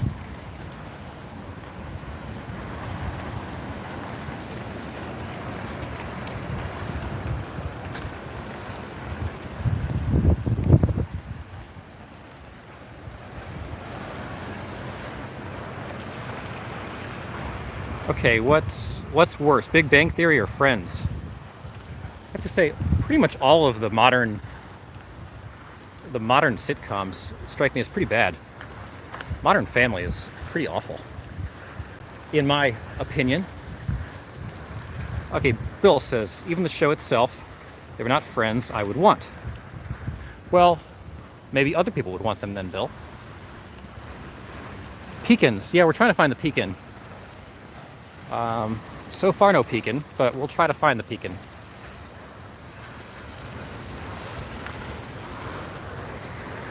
Okay, Random says, I would be friends with Jennifer Aniston, I assume.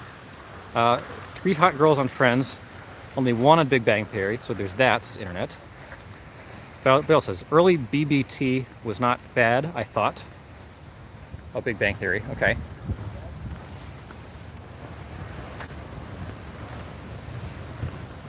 Bob says, Friends, Big Bang has its moments. Professor says, true. Okay, we're on pekin hunt here. So far, no pekin. Not sure where the pekin would have run off to. Okay, 2 girls on BBT. There is ADU. I don't know what ADU is.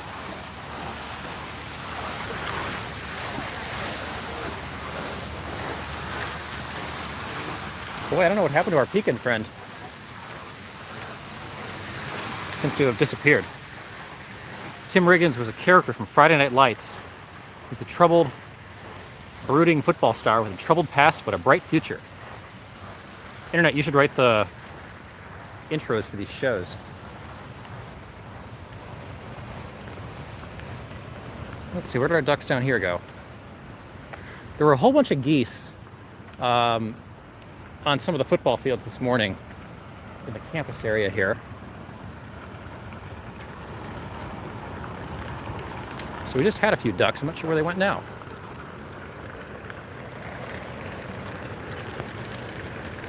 Okay, most successful TV shows stay on the air way too long. Yeah, that was one thing Seinfeld did right. They got off the air when they were at their peak.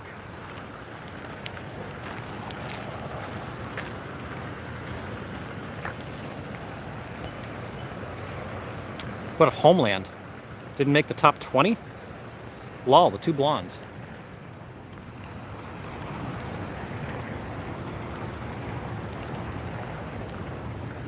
Okay, let's see if we can retrack down our duck friends.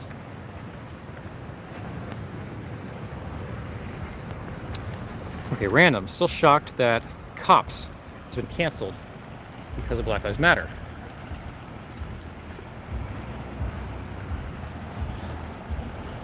Surprising, certainly. Married with Children is not on the list. Really flawed story. Yeah, it's a really good show, Internet.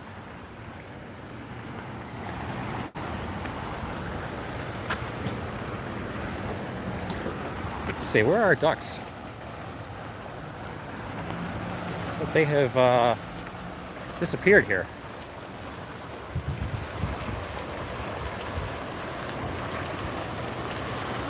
There were a couple down here just a few minutes ago, and they have now disappeared. So we're having a rough day on the ducks, guys.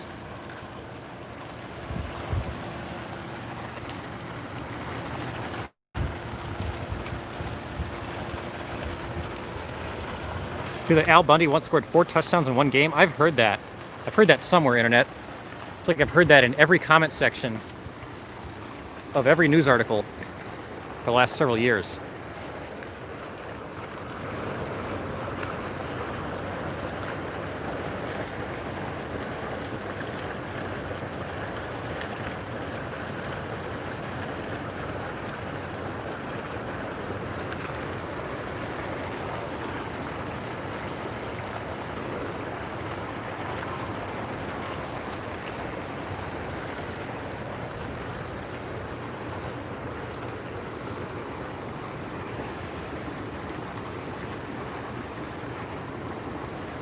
So we got a couple ducks, little ducks.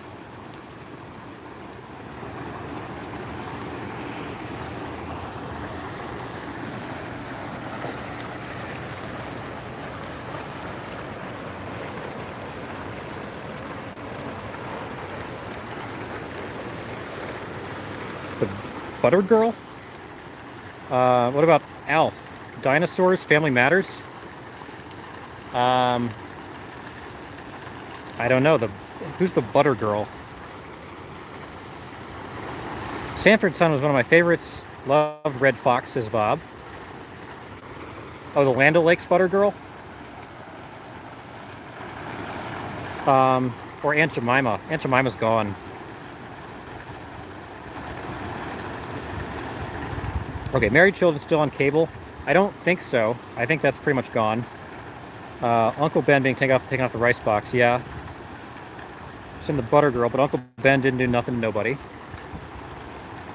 Uncle Ben, I was reading about Uncle Ben. That was a pretty, they had a long history of trying to position Uncle Ben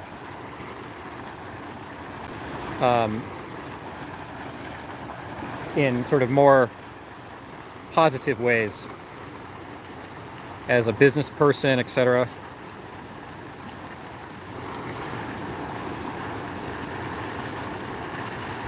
Yeah, Aunt Jemima's gone. Bring back all those cultural icons one day when people get their senses back, says Professor. I don't think they're coming back, Professor.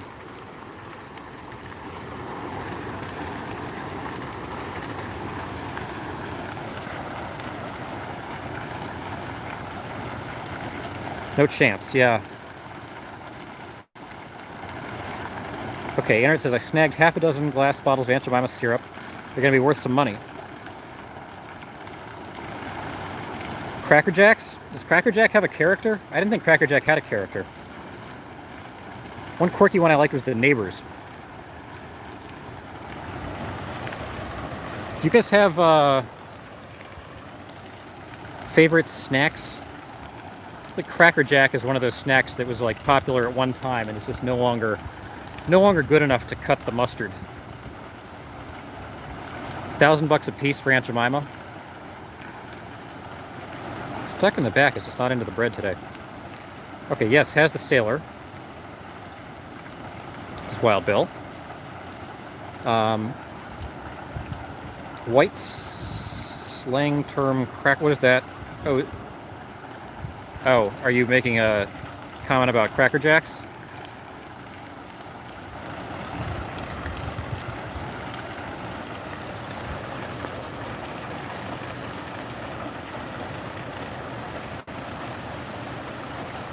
So are you offended, you animal?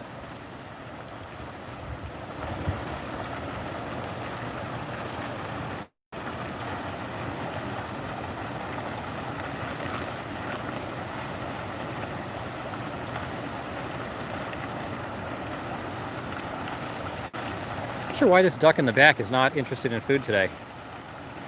Ducks at the other park weren't interested in food today either. Wonder what's going on.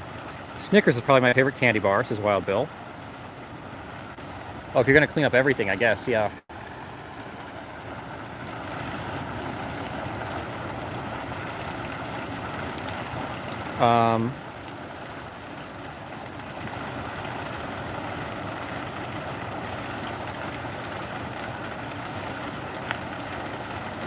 What about favorite breakfast foods?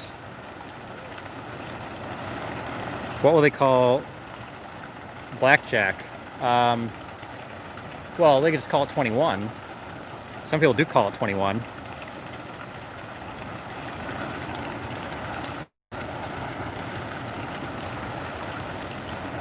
The Reese's Peanut Butter Cup may be nature's perfect food. I'm not actually that crazy about peanut butter. Some people are really, really into peanut butter. I would say I'm not. The gum, says you animal.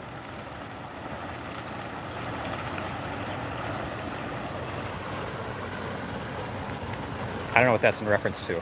The gum?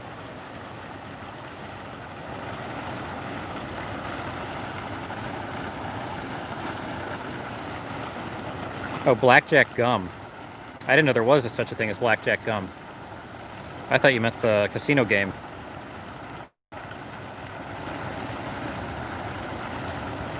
I saw an ad for a smartphone casino app. That seems really dangerous.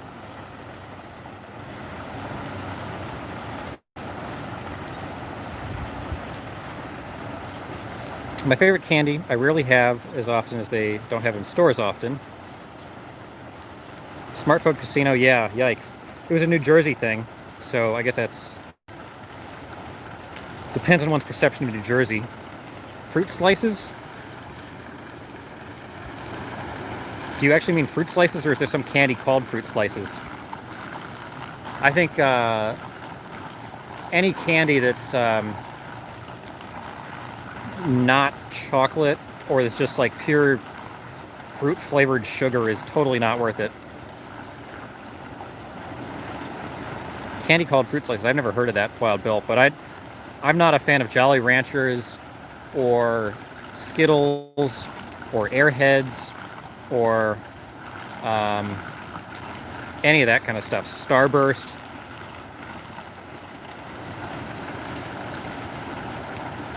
Biscuits and gravy. That's is biscuits and gravy like worse for you than like a standard pancakes or waffles breakfast. I feel like it feels like it is, but I wonder if it actually is. It seems like it probably can't be that much worse.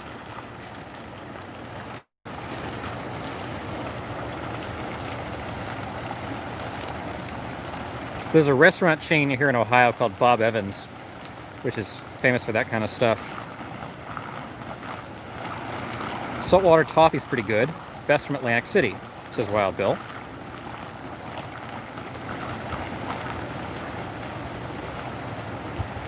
Yeah, that's another thing I'm not crazy about, Bill. I guess you don't have like the real sweet tooth. You just like the sort of fruity sugar. Yeah, taffy. Yeah, taffy I don't think is cutting it.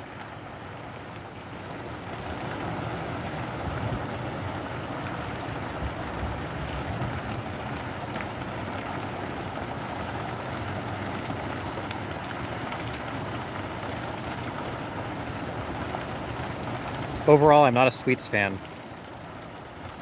Okay. I mean, that's fair.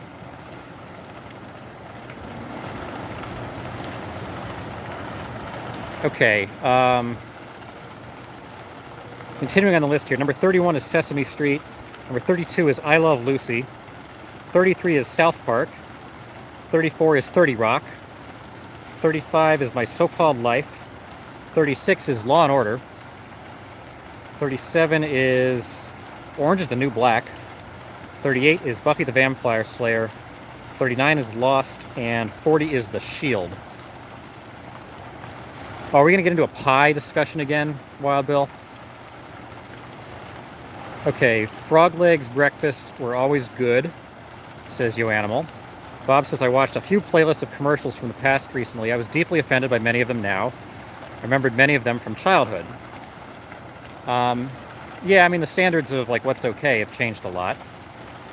Wild Bill, now don't get me started on apple pie. Apple pie is very good. I hope you're saying you're pro apple pie.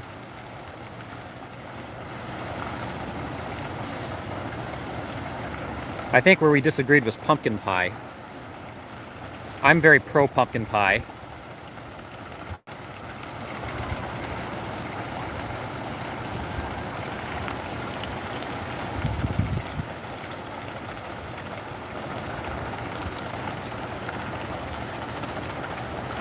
Orange is the New Black, awesome show, but I think it went on too long. I've never watched it.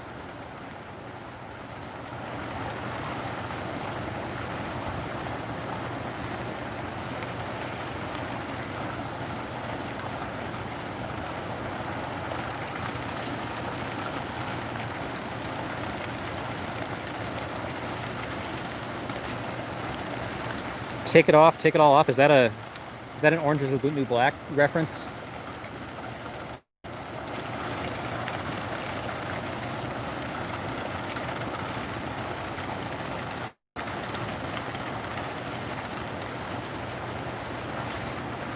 Or the cigarette ones? No, it's from a Noxema commercial. I don't know what that is.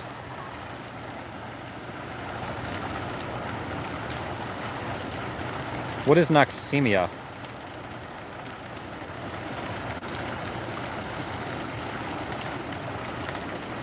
I don't even know what that product is.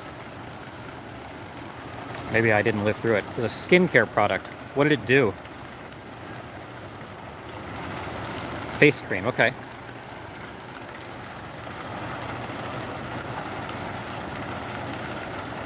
Anti-acne moisturizer, okay.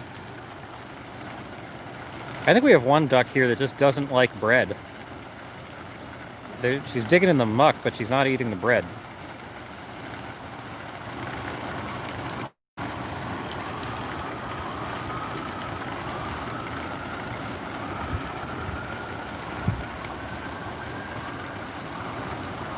Moisturizer, okay.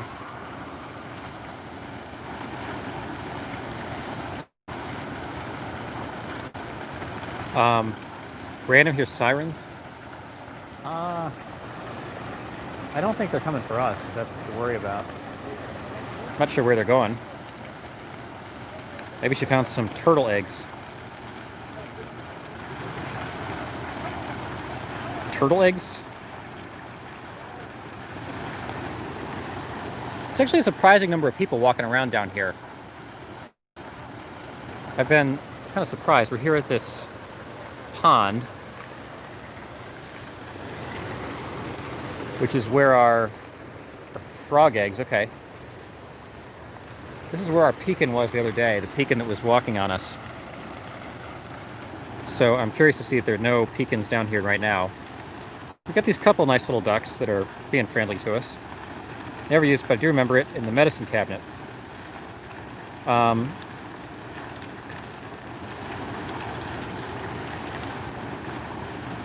mom used it, says Wild Bill. Why does it no longer exist? Is there something wrong with it as a product?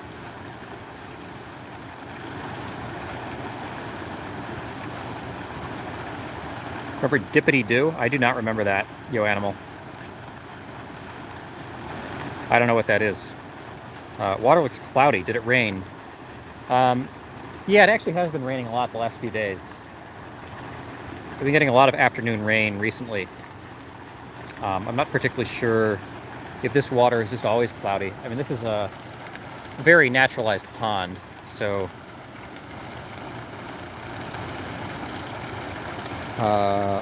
pomade?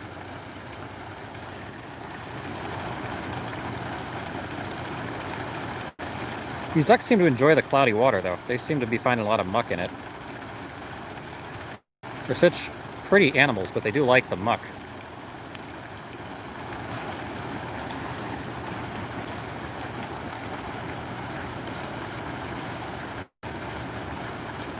Big green tub of goo. Yuck the beehive doos, says Yo Animal.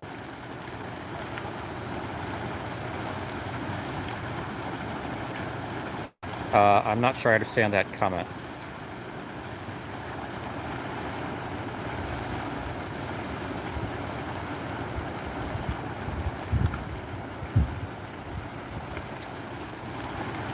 So we're just hanging out with the ducks here. Hairstyle. Oh. Oh, the beehive. Okay, beehive hairdos. When were those popular?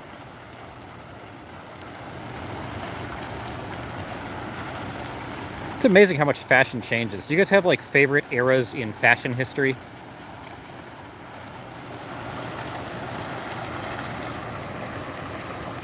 '50s and '60s? And Noxema cleanser, 12 ounces, $3.97 at Walmart. So it still exists. But I guess people aren't using it as much now.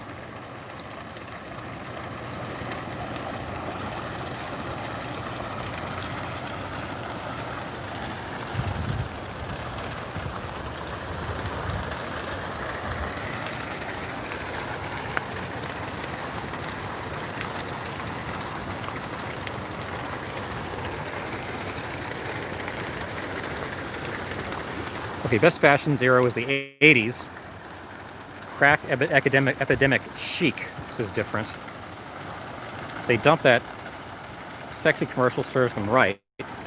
Was it like an overly risque commercial?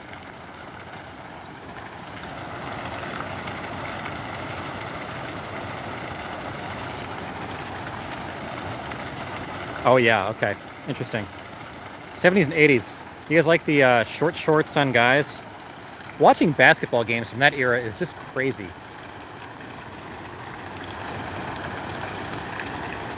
Of course, the 90s looks pretty ridiculous now when they started going with the really super long shorts.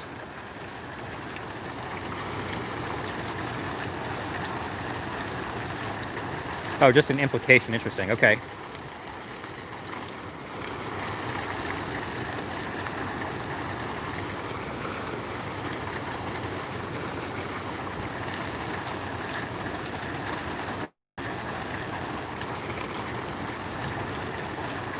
Trying to get this duck number 2 some options here, but it doesn't seem interested. They did do a good job implicating.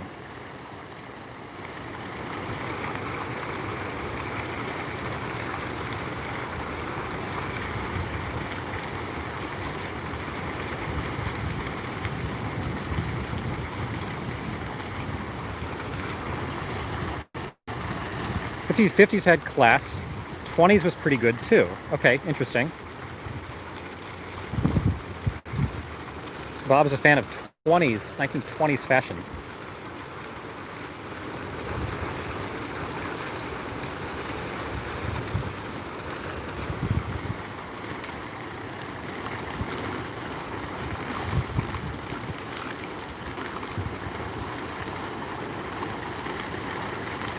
I thought Art Deco was more like the 30s.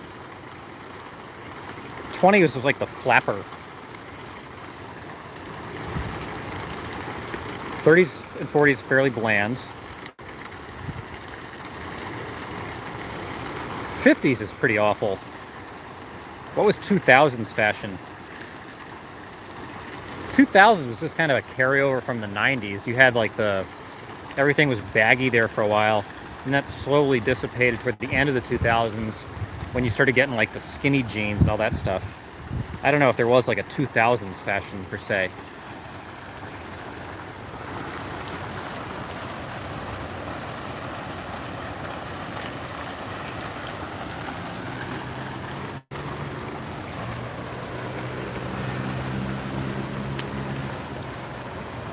Camo?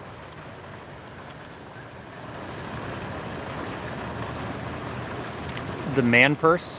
What do you guys think of the male romper?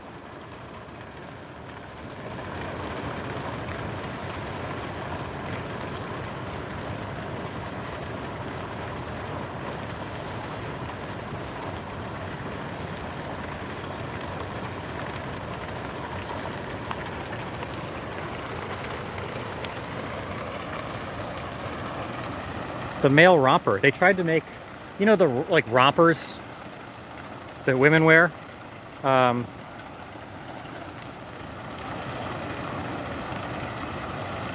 Okay, man bags.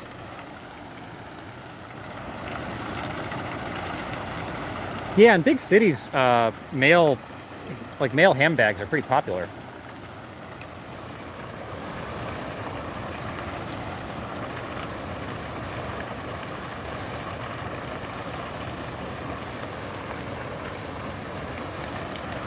Like a fanny pack? No, not like a fanny pack. Fanny packs, that was good fashion.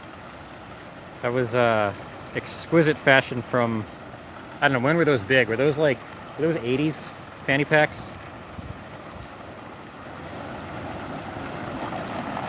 Remember when I went to Europe the first time, getting one of those money packs that you're supposed to tuck under your shirt to protect your money.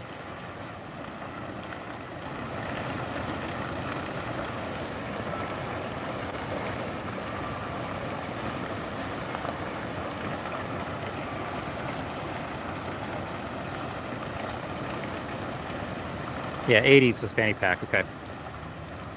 If someone has a fanny pack here, probably there's a pistol in it, so it's different. Interesting. They haven't gone away. They're more advanced now. The fanny pack. Chain wallet is a classic.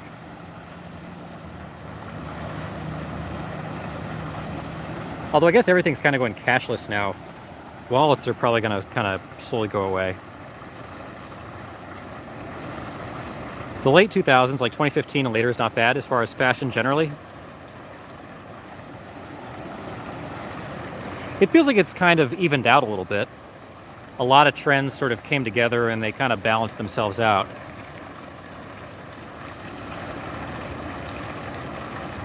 But you still have, like, I don't know, there are some things now. Still need a wallet for cashless, gotta hold cards. Yeah, I wonder how long until they just imprint that stuff in our souls and then we won't need that anymore. Chain wallet doubles as a weapon, perhaps. Till the chip comes, yeah. Or they might just do like retinal scans.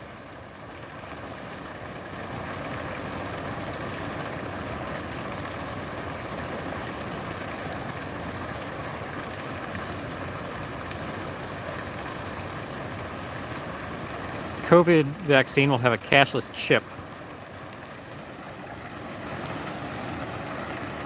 If there were a COVID vaccine that came out like a week from now, would you guys go out and get it right away? Activated by 5G. Okay, different would not get the vaccine. Don't most use their phones now to pay? Most? I don't know if most. I don't.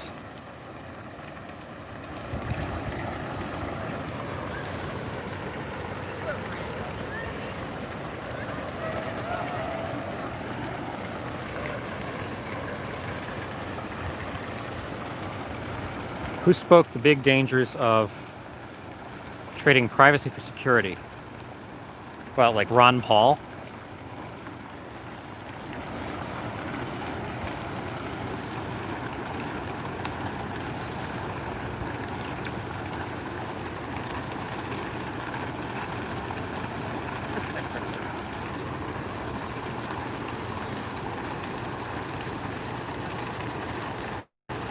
That one was non-enthusiastic.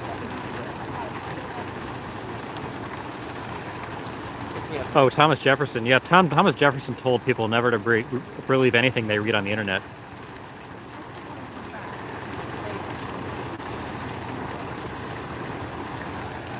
I think you're talking about Ben Franklin. Yeah, that's Ben Franklin, guys.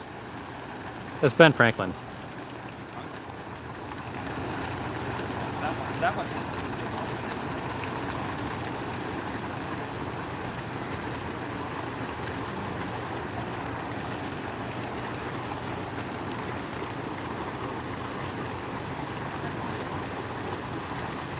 Yeah, you just, those who sacrifice liberty for security. Hey, Christopher.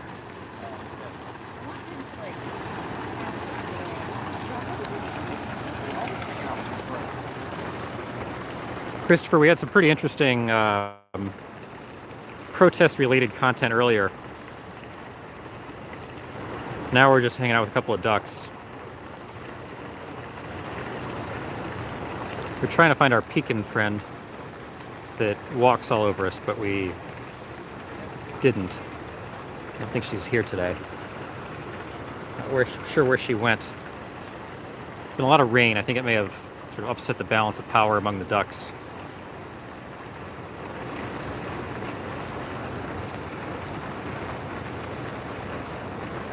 Thanks for the like, whoever did that.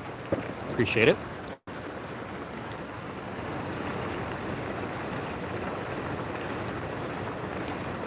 Who thinks we might be treading to the elimination of personal privacy voluntarily? Well, I think, Bill, we always make those kinds of calculated decisions.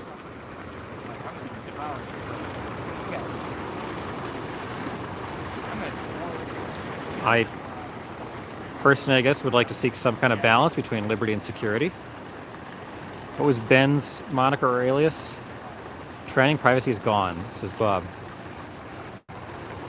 Well, what kind of privacy? I think this We will all be on the naked on the internet soon, says different. If you were gonna have your entire life just publicly streamed on the internet, how would you change your life?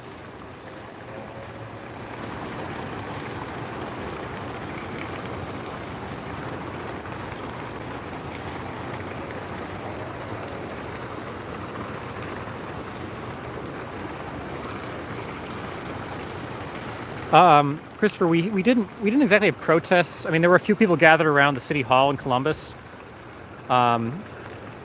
We thought we were going to get some at the State House. We did find the Christopher Columbus statue at the State House, and sort of took stock of it before it probably goes away. We did encounter a lady who had some pretty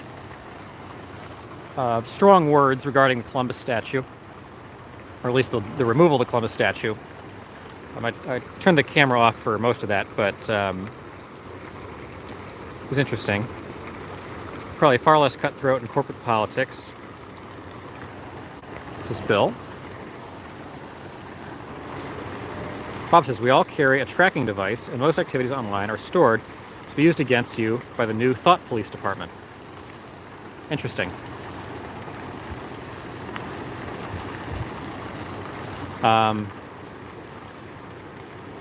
I guess that's the fear on one end. Bob White says we all carry Okay, difference is rip me.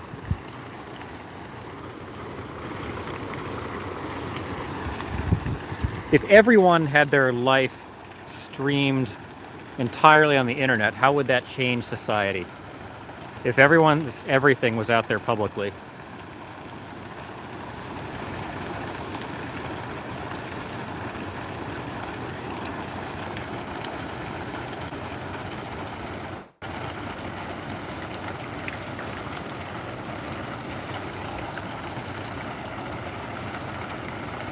Rip privacy, and it was voluntary.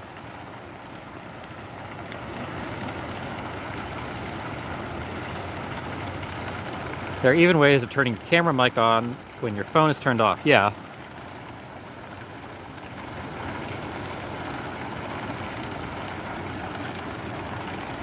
What are you guys so worried about people finding out about you? Don't think we would recognize it. Cooping with an audience would be normalized. Yes, I suppose it would.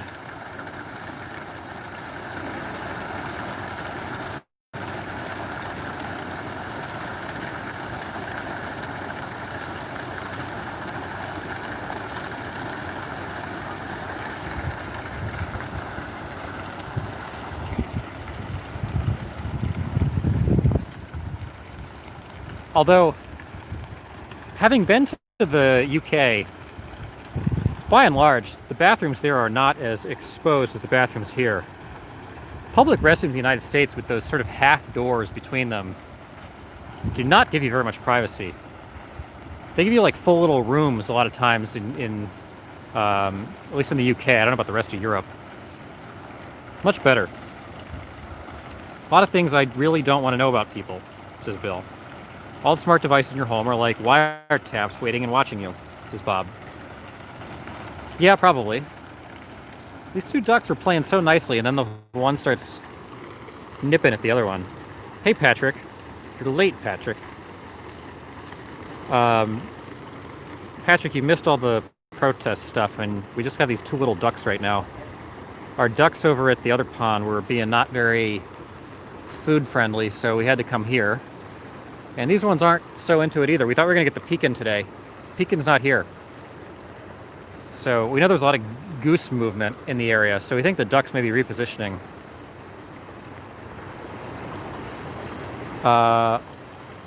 They were intentional, according to a YouTube video I saw. If my life were online, nasty people would judge me. That's God's job, says MC. Hey, MC. Yoanimal says, like the smart chips and TVs. Bill says those gap doors reduce crime like theft and certain sex situations. Yeah, but they also put you very much on display when you're going to the bathroom. Difference is everyone's life is streamed, though. People will be less judgy. Yeah, that's what I kind of think that.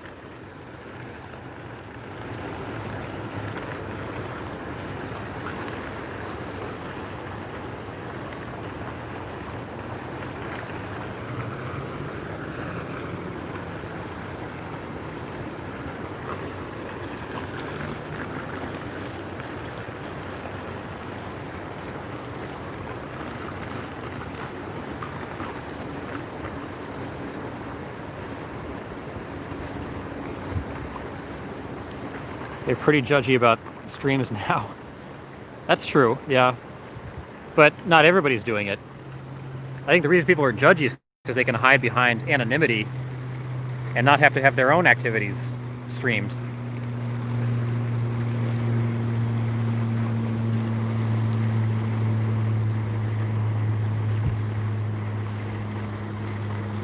I think it could make more of us V's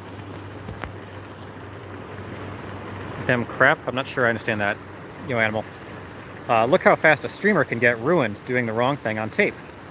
Yeah, it's true. Bob says, I don't know about that. I think there would be a larger population of trolls. Us versus them. I think the only way it would work is if everybody had to use their actual, like, real name.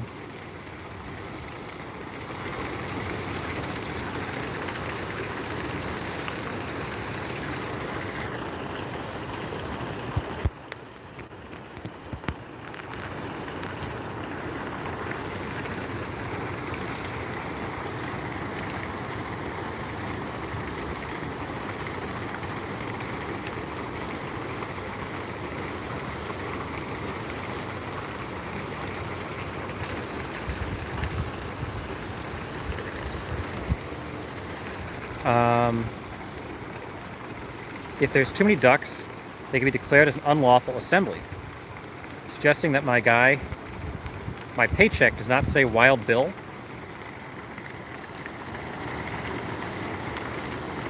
Hey, Gold Village. Thanks for joining us, Gold Village. Riot ducks. Just kidding.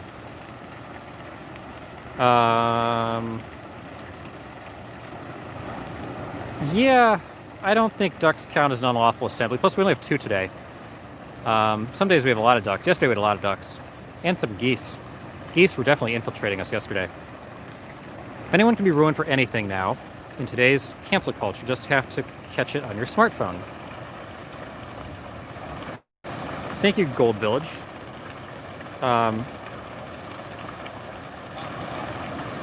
Only if the ducks are protesting without a permit. Gold Village and MC Mac know each other, I guess.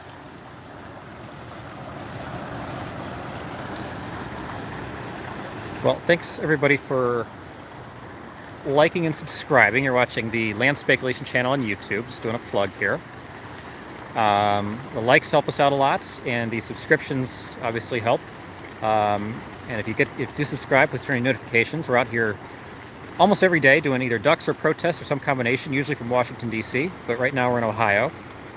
And just a reminder about the Discord link in the description if anybody wants to chat offline, and then also the Duck Fund link in the description if anybody wants to help support resources for the ducks. Okay, only if the ducks are protesting without a permit. When there are too many ducks, they just raise the catch limit. Yeah, but ducks are they're so pretty and graceful. I don't think you can have too many ducks. This duck is really fishing.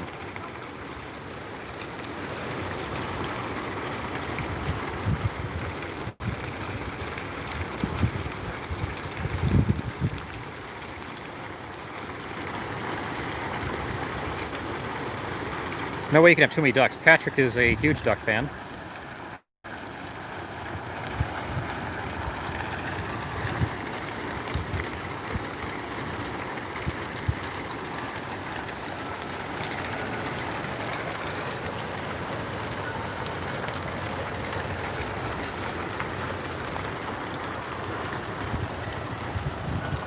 Did you hear that they plan to use ducks to help combat the locust problem in Asia? Yes, we've heard that.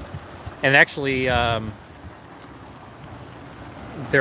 think China's going to be loaning ducks to Pakistan and other countries to help them with their duck problems. Self-sufficient ducks don't need my handouts.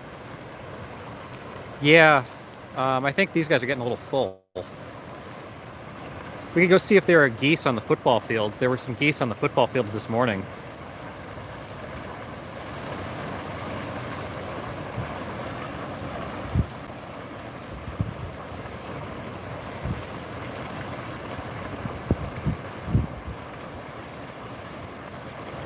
Or I wonder if there's some ducks in the river.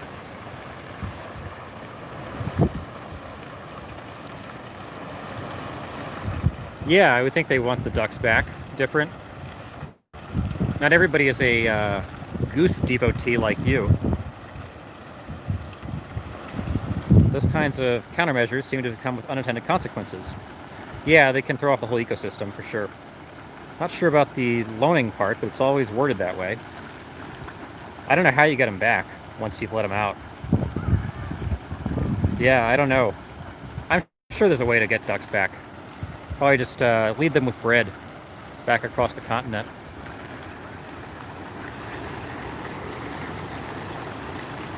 I bet geese can eat way more locusts than ducks. Yeah, but geese are kind of ugly and not as friendly. They'll hiss at you.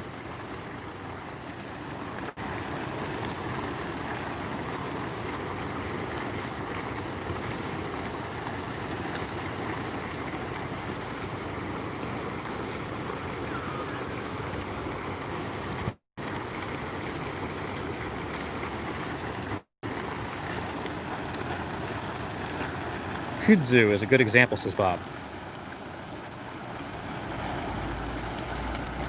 Geese would eat the locusts, then claim the land. Yeah. Geese are probably colonists.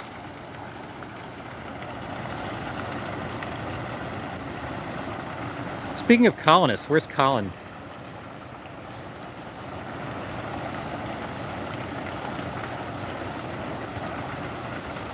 No Colin tonight. Disappointing. Damn right, geese are colonists. Difference a fan of colonialism.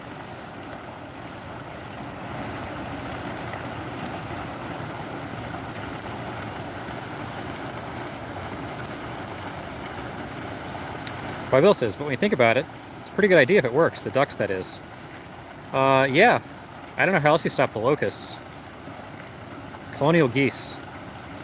I'm excited. Next year is going to be the big locust year for a lot of the United States when they get the 17-year locusts coming back. Really big phenomenon in a lot of parts of Ohio. The locusts take over the entire state for a few weeks, and it is loud. And that'll be 2021, they'll be back.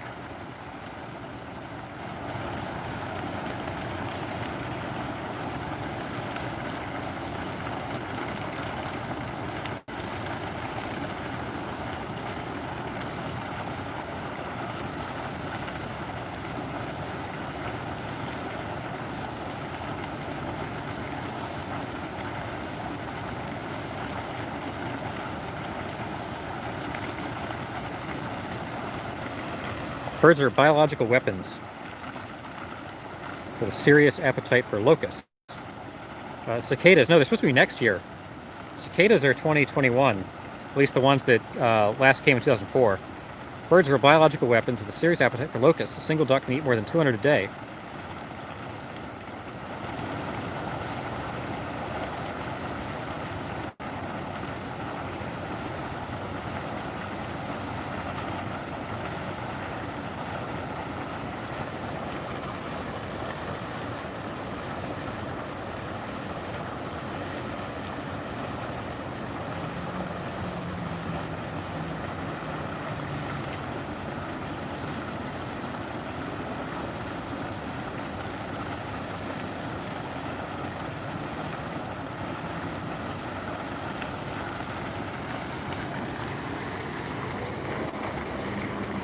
These ducks couldn't catch a locust to save their lives. Yeah, these ducks are probably not the most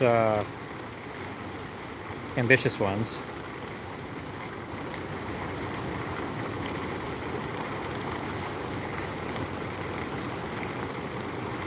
Could be a hybrid cooked up in the Wuhan labs.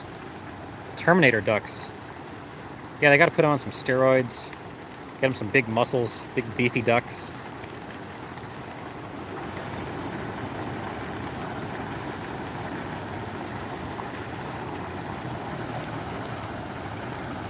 Terminator ducks, bourgeois ducks.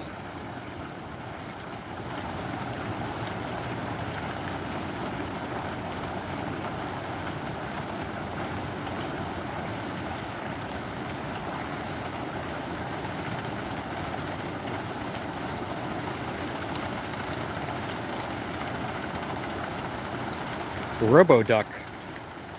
Robot ducks would be a lot of fun.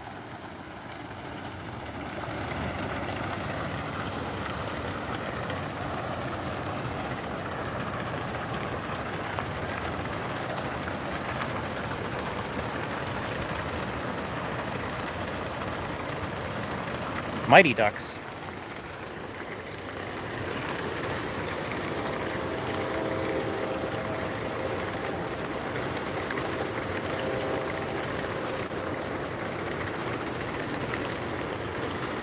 Transformer ducks, so it's also a car. Patrick, would you ride a duck? If there were like ducks the size of cars, would you ride one?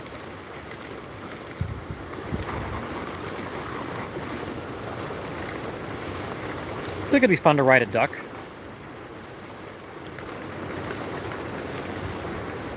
Which one of these ducks is Howard? Probably the one that's eating the bread.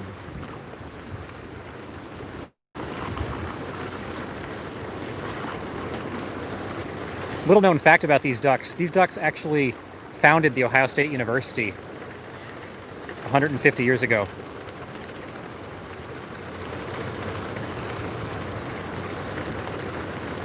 Duck, duck, go, says you animal.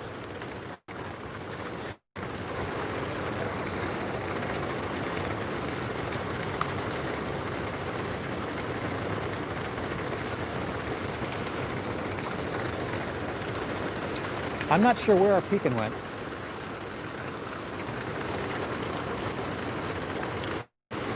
Is DuckDuckGo like actually a thing worth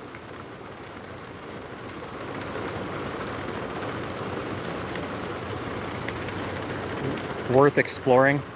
See the Japanese baseball animatronic audience. That was super creepy. They had robo-dogs and humanoids. That sounds pretty cool.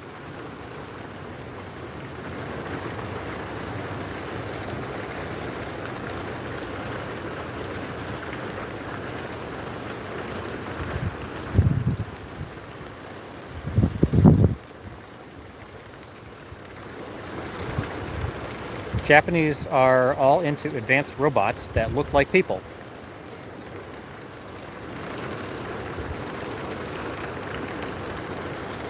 Have you seen the one that goes on talk shows?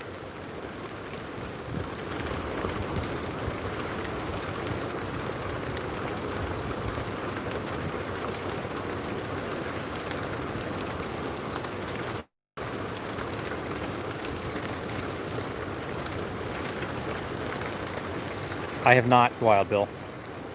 They have robot caregivers. Yeah.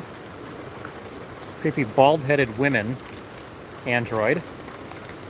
DuckDuckGo has gotten a lot better when it started. Is that like a search engine? Is it like a Google competitor? Because Google needs some competitors. They're getting to the point where they're a pretty scary monopoly. Bob White, I've used DuckDuckGo as an alternative to Google. Seemed okay as a search engine. Supposed to give you more privacy.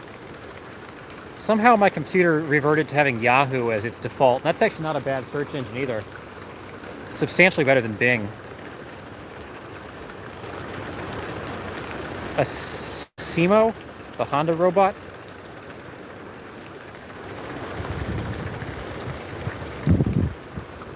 The problem with Yahoo is its news. Yahoo News might be the worst thing I've ever encountered on the internet. That includes Reddit and Twitter.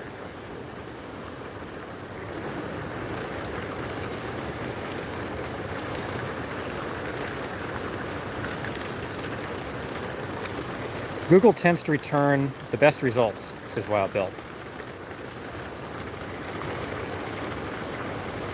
I think we all need to do our part, though, in trying to demonopolize Google. Bing is horrible. I can't ever find anything I'm looking for, says Bob. Yeah. Yahoo News is extremely tabloid. Yahoo News is designed to give you things that will make you angry. Like, literally, they position stories there in the hopes that you will disagree with them and click on them to spur your dopamine reactors and make you angry.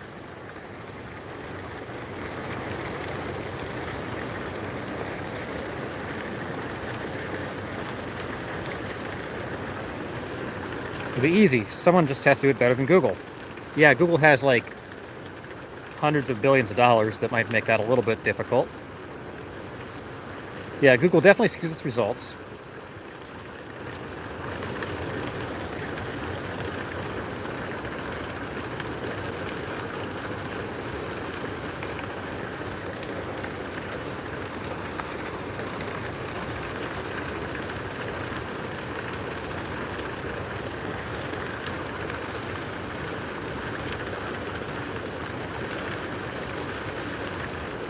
There were a lot of search engines at one time. Yeah.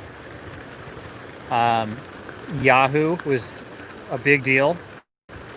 Ask Jeeves was a huge deal. Hotbot. There's some of the other old search engines. Yeah, Yahoo was on top. Alta Vista was a big deal. Yep.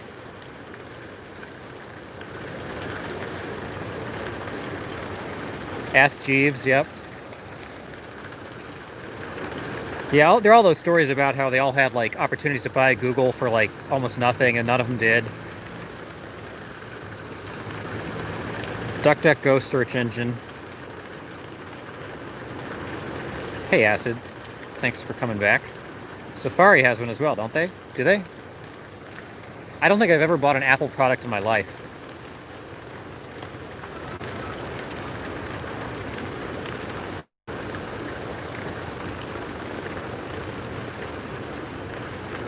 Are you guys iPhone or Android people? Nothing as bad as digital research blowing up Bill Gates. I like pink lady apples. This is internet. MC Max says Opera. Yeah, that's the Apple one. And by the way, do you guys okay, difference is Android, screw Apple. Do you guys watch this on like what device do you watch this on? Are you guys watching this on your laptops, on your phones? Are you connecting to a giant TV screen? The MC is Android. Wild Bill is Android. Okay.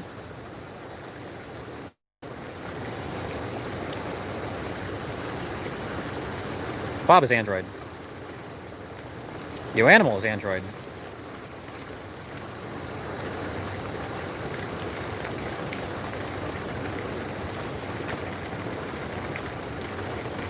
Wild Bill doesn't do Apple anything. Okay, Yo Animal watches on a laptop. Acid watches on a laptop, usually running background. Sometimes the sound off. Okay. Bob on a tablet, but I can cast to my TV. Gold says just watching on my PC. Well, I hope you... Thanks for tuning in, Gold. I hope you join us again. Like I said, we kind of mix it up between ducks, usually a lot more ducks than this. And also protest activity and other sort of political stuff. We did a fair amount of politics kind of at the beginning of today. And we'll be back probably doing some of that soon. We're going to have some pretty big events here in the next few days in Ohio. And then once we're back in D.C., obviously we'll be hitting it hardcore for the election. Yo Animal says laptop. MC says Chromecast, giant 60-inch TV. Audio via component stereo. Wow, MC, you've got like hooked up. Gold. Yeah, you've seen the stream before? Cool. Wild Bill watching on PC with 28-inch monitor. And why do you guys... Some of you are really loyal. Why do you tune into this as opposed to any other of the many entertainment options that are out there? What are we doing right on this stream, and what should we do to do better and continue to grow, assuming we continue to come out?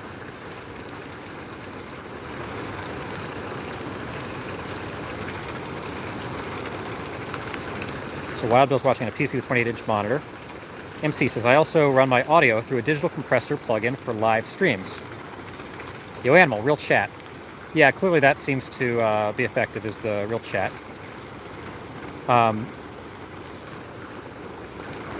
Is there particular content you guys would like to see more or less of?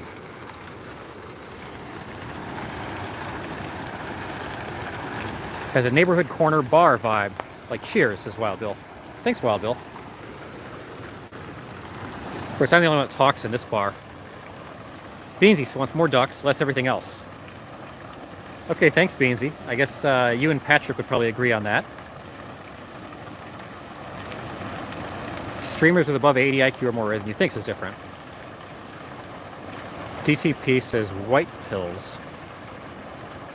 What do you mean by white pills? What are white pills? Bob says interactivity and community. Okay, cool. MC says you engage with the chat while being live on the ground. Most live protests do not do that. Wild Bill wants, makes me Cliff Clavin. Patrick wants more ducks.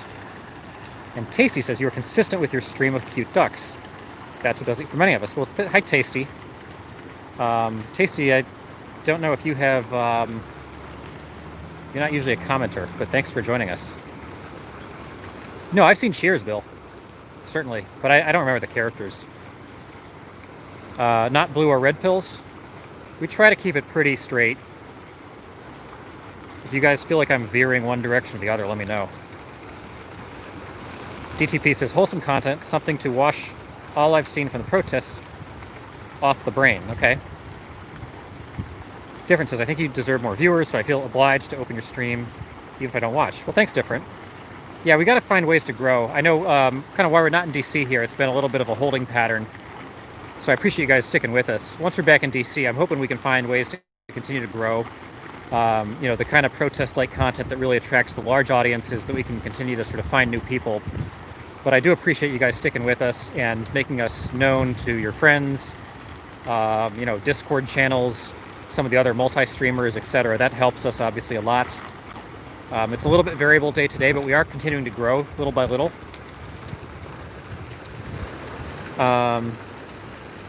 So I appreciate you tuning in, Different, even if you're geese partial. Oops.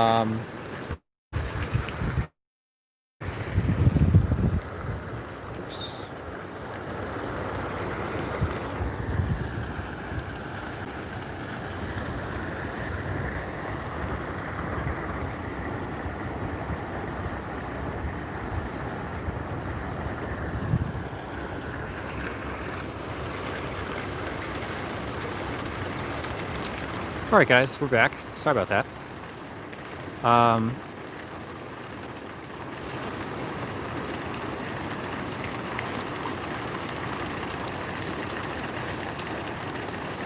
Fifth the Postman, Norm the Barstool. Internet says, I think of myself as the Norm of the chat room. Yoanno says, bar. Bob says, I like to wear all over the place like a drunk driver. However, I don't condone actually drunk driving. Patrick says, lol. Different says, full frontal face nudity. Norm. Okay.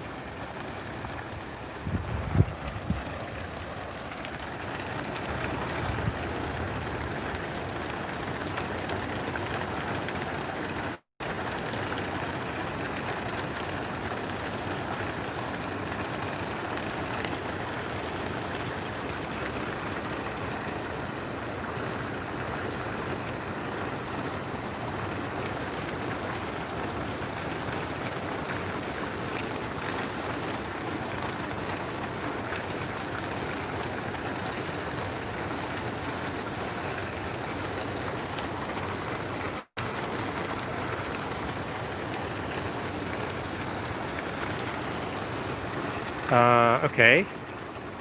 Patrick says leaked. What is leaked? I went to Cheers Bar in Boston. It's a tourist attraction.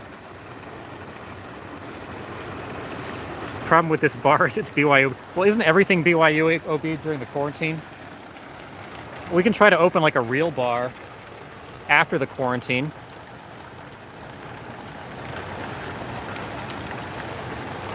The good thing about BYOB is you don't have to drink my terrible drinks.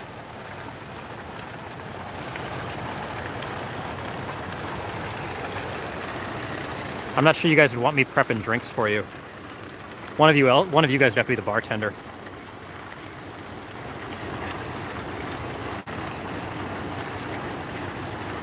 I think we've asked before, but what are the drinks of choice?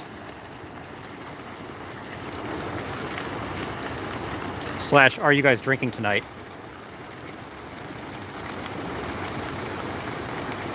Yo, Animal's going Crown straight up. TTP, not hard to mess up bourbon on the rocks. Yeah, bourbon on the rocks is definitely among my favorites.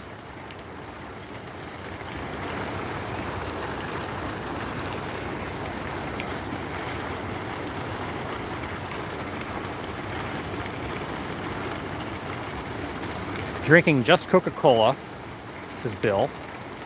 Bill, do you do alcohol, or are you just totally not an alcohol person?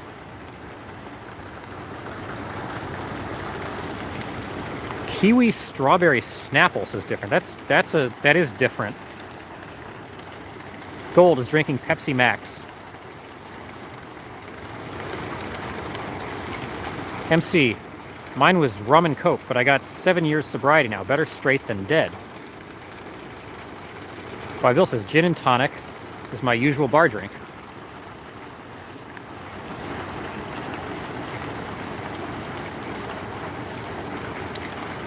Bob says, not tonight, but a good stout or porter and bourbon straight when I feel frisky. When Bob feels frisky, I don't know if we want to see that. Gin and tonic, not gonna, no, I cannot get behind gin and tonic. Rum and Coke is fine. Better straight than dead, yeah, MC. Pepsi Max, okay. The Kiwi Strawberry Snapple does sound good. Coca-Cola's fine. Pretty good choice, actually. Stout or porter. I like regular beers. I was kind of big into IPAs for a while. Then I finally came around and just decided, like, beer's not that important. Just drinking, like, straight up Coors Light is perfectly fine with me. 20 years clean, you animal. Congratulations. Acid's drinking milk in a dirty glass. Why in a dirty glass? Wild Bill says, Bud is my favorite beer. You're a true American, Bill.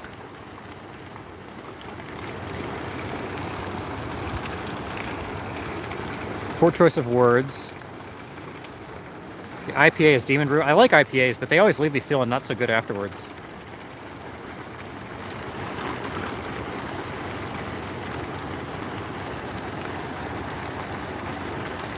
I like nice, easy, drinkable beer. And I would say Coors is better than Miller, which I think is better than Bud. I think I would put them in that order. You don't call them taste buds for nothing. I suspect those two aren't related.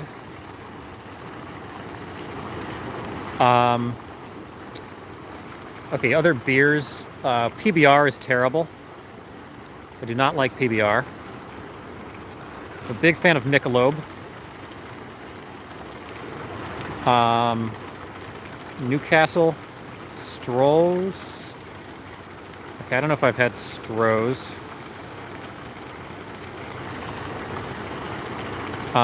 Sam Adams is good.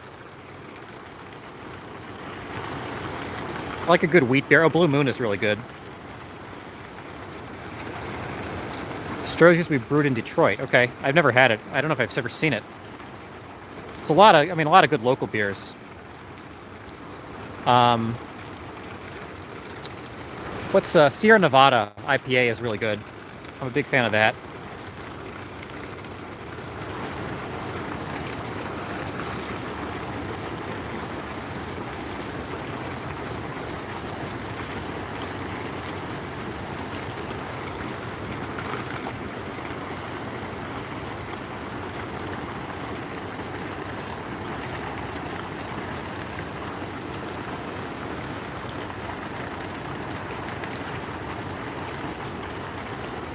Red Stripe, I think, is the worst beer I've ever had.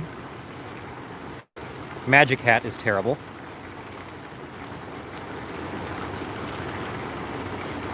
Should find a list tomorrow of the best beers in America and see what's on it. I bet Ranker has a list like that of best beers. Sean says, now using facial recognition. What's that in reference to, Sean? Worst would be Dixie beer. Bob says, Coors is spring water. I imagine the new alcoholic fizzy waters taste like Coors. Okay, Bob is not a fan of Coors.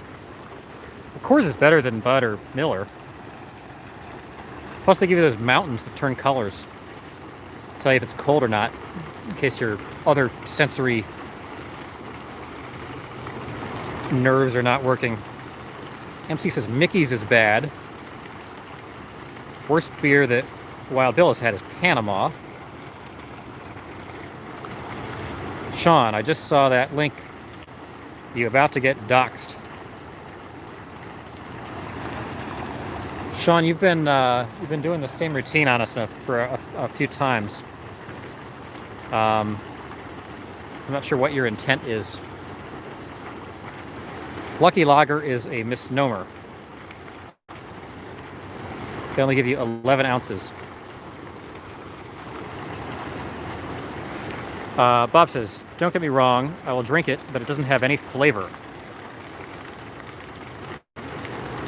Yeah, what would doxing be even? What have I done on this stream that would be so bad to get doxed for?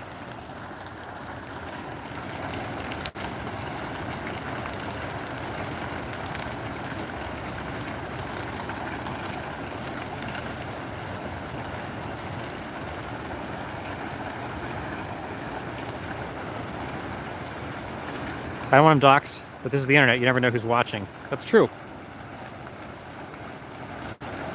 So I try to be pretty careful about what we say here.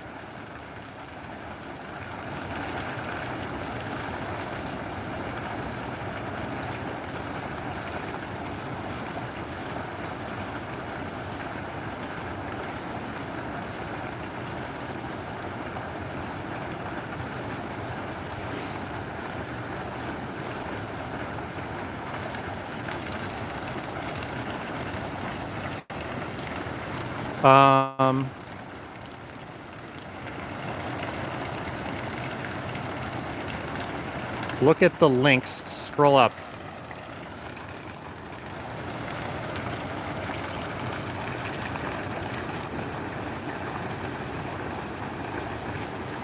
Sean, I don't think there are any links.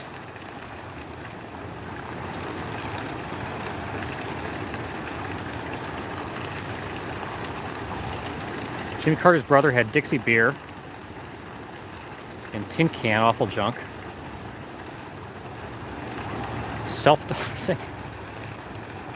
Those are links they don't show for us. Yeah, Sean, they don't show.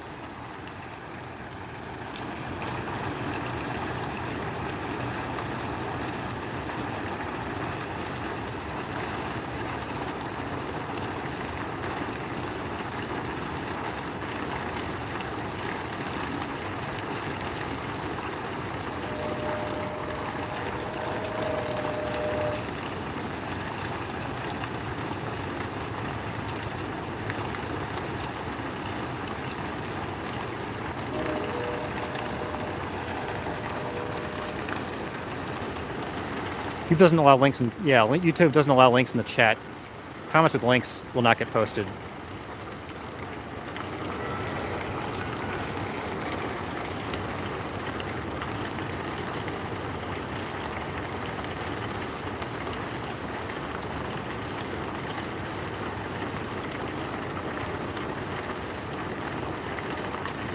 Yeah, Sean's done this a couple times. I like Sean, but Sean likes to try to scare us.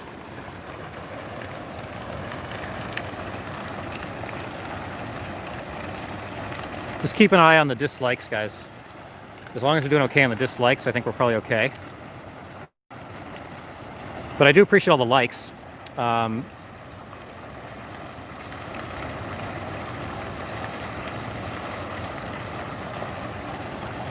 We've had days where we were perfect on the likes-dislikes ratio.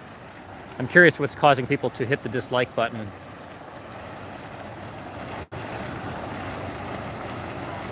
Thanks, Sean. Yo Animal's fingers are goofy. And I think these ducks are kind of done with our food.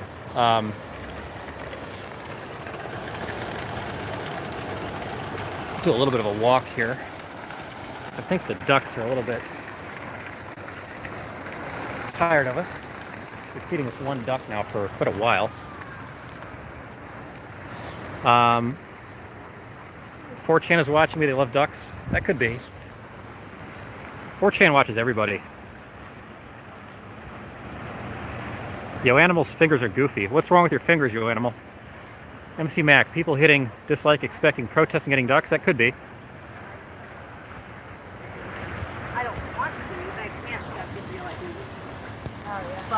Well, we're trying to find as much protest content as we can here while we're on the road. Obviously, when we're back in DC, we'll be able to get a lot of that. And even if the protests have shifted to something else, there's something else in DC, as I have learned from years of living there. Yo Animal typed crossed letters.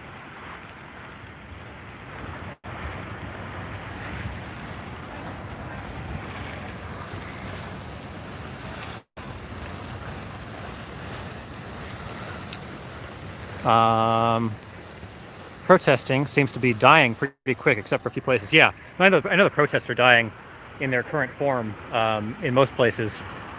DC's been totally dead, but there's always new stuff in DC. Not necessarily protests, just other things.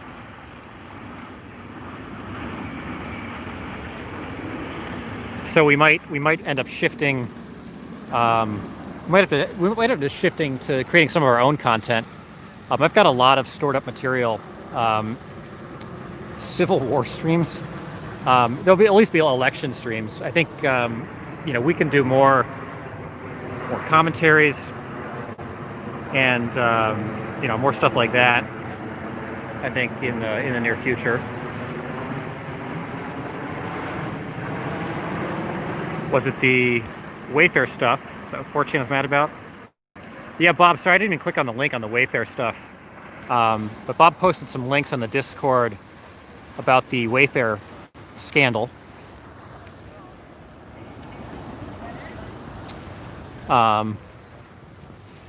Interesting stuff, it sounds like.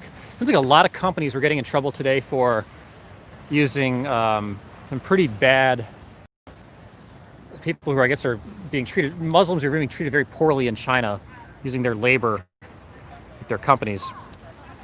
This is a weird little amphitheater here.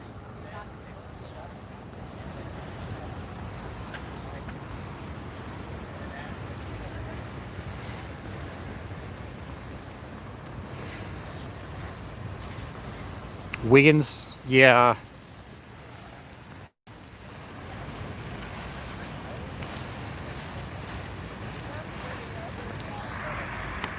It's comedic conspiracy theory, in my opinion, says Bob.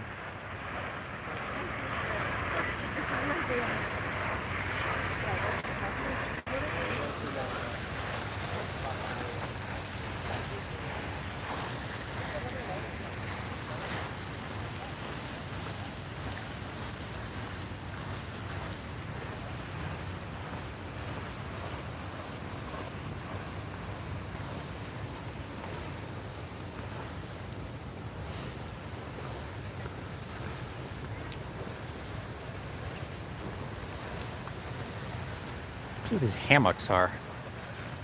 So I'm not sure where our Pekin friend went today.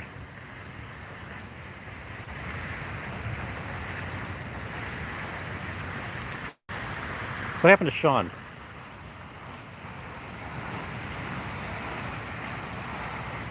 Our Pekin is gone. I'll wander up this way real quick.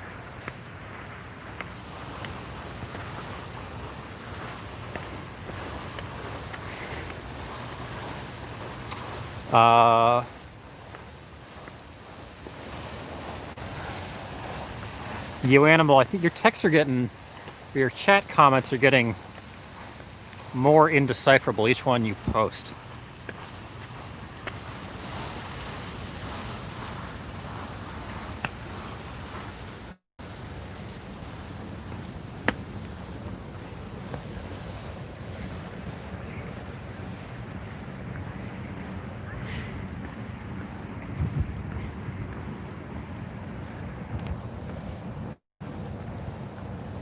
It's the Wi-Fi? I don't think it's the Wi-Fi that's scrambling your chats, you animal.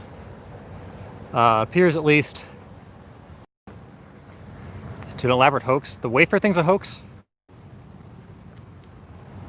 Sean says those roads won't build themselves. Either you obey CCP, Winnie the Pooh, or you're sent to slave labor. Aye.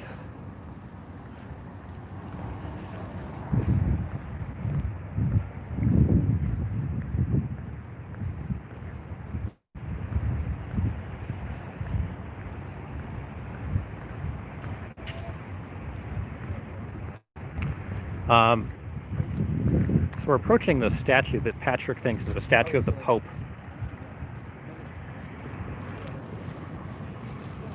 Could be, I think, at least that you can judge for yourself, says Bob. Okay, so you guys can't even see this. Patrick decided this was a statue of the Pope. It's not, though. It's a statue of the first president of the university. Not the Pope. No plaque? Yeah, it has a plaque. President of the university. 1899 1925. William Oxley Thompson. That's a good name. It's a good name for a university president. That dog's not on a leash. Scared the hell out of me. Some other bald guy. Yeah. Ducks founded the university. Oh, yeah, that's true. The Ducks did found... No, this guy's just the president. He didn't found it. He just... the Ducks founded it and then graciously let a person be president. Go back to the name, please, says Bob. Okay, what's the deal with the name, Bob? You don't like the name?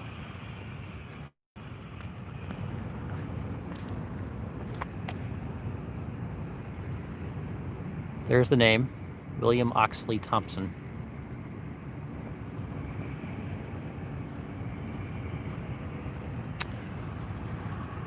And there's the University Library.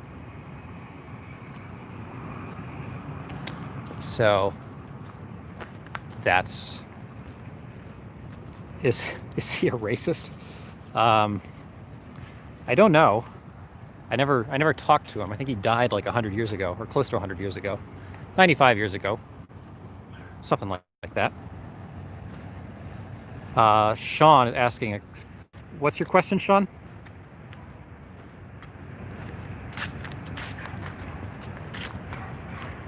Well, it's powerful, but spelled incorrectly.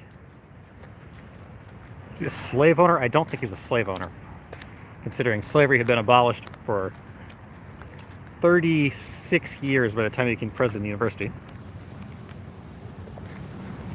The Emancipation Proclamation was 1863. I believe the Land Grant Ordinance was 1862.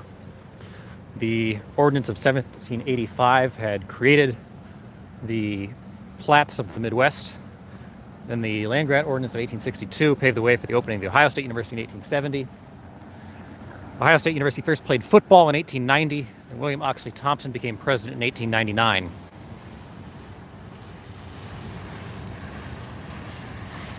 And then they won their first football national championship, but not until 1942.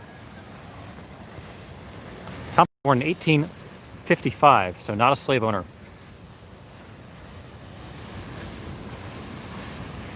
I'm assuming MC knew that off the top of his head.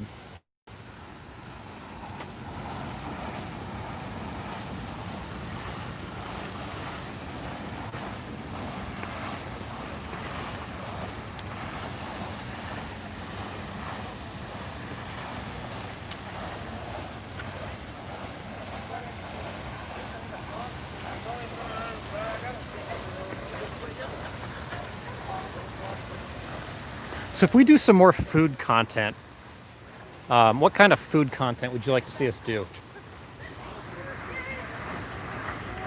William Oxley Thompson was the 5th president of the Ohio State University. Yes, I think that's correct. Mukbang. Thompson is popular enough to have a Wikipedia page. I think he's generally known as the best president in the university's history. Fountain is blue. It supports the police take it down. It also turns red, though. Fancy French food? We did that last week. We did French fries. Columbus is the epicenter of chain restaurants. So we might end up doing some more chicken nuggets. Freedom fries, yeah.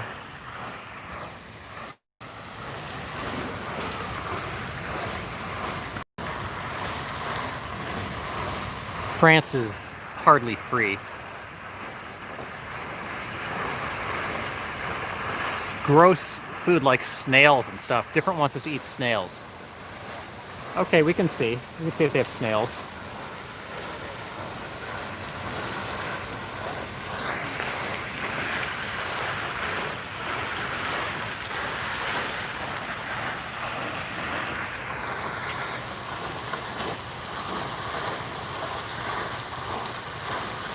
Escargot, Bob wants.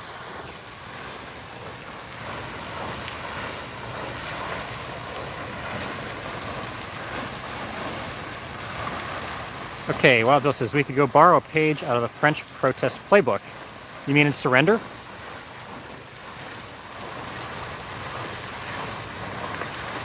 RGB fountain. Wait, Ruth Gator Binsberg?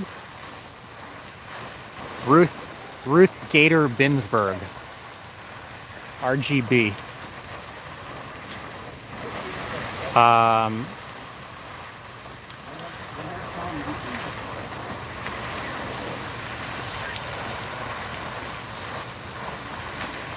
Red, green, blue. Oh yeah. I guess I still don't really understand RGB and CMYK and all that crap.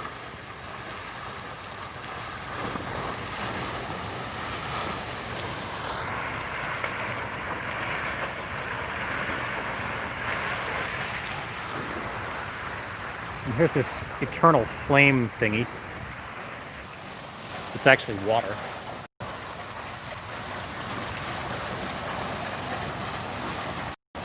Ruth Gator Binsberg, pro wrestler. Yeah.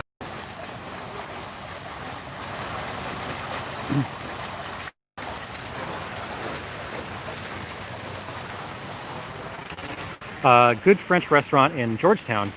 Can't spell the name as French, but it translates to pig's foot.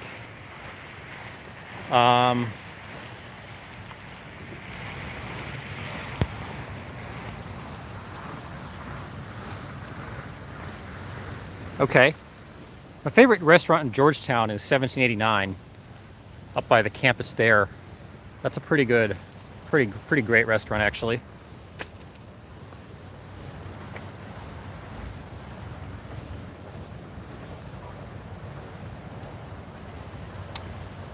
Georgetown has a lot of good restaurants though.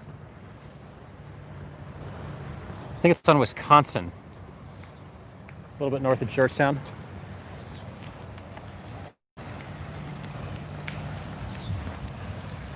Okay.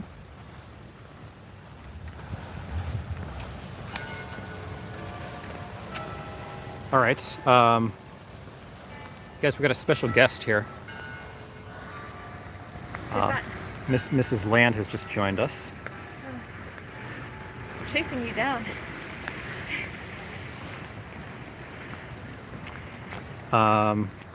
Saying French as I've had the best duck at a French place. Yeah, French does pretty good ducks. French duck. Chinese do pretty good duck. Yeah. French duck does pretty well. Okay, Bill says, "Hey, Mrs. Land." Hi.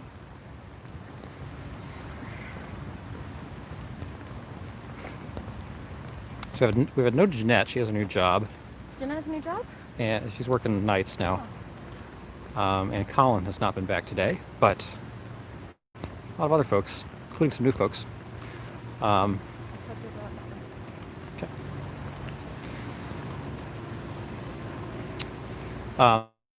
This is for everybody. You guys are watching Land Speculation on YouTube. Thanks for all the likes and the subscribes. And for those of you that are subscribed, remember to turn on your notifications because we'll be out most days. Generally out of Washington, D.C., but right now we're traveling. So we've been doing a mix of duck and protest and other kinds of content. We'll continue to do so. So a reminder about the Discord link in the description if anybody wants to chat offline.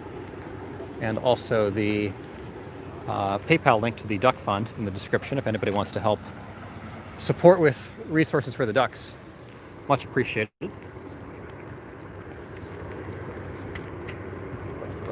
Oh. So we're kind of wandering the campus of the Ohio State University right now. Actually, not too much. We'll see.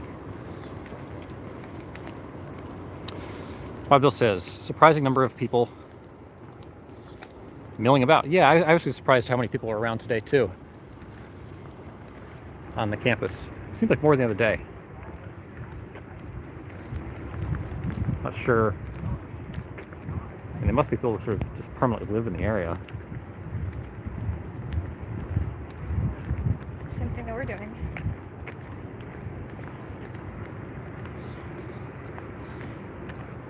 Or is people kind of wandering the campus? Yeah. The area. It's a huge, huge sprawling campus.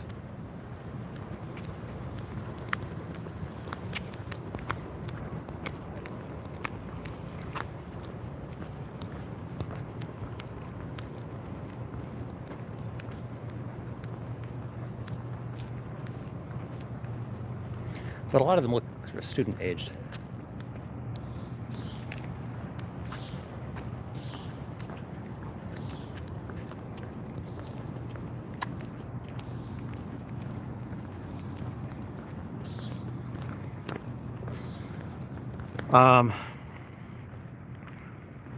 Le Pied de Cochon. Name not sure if it's still there, says Bob. Oh, that's the French restaurant in Georgetown. Okay. Can't say I've ever heard of it, nor have I been there.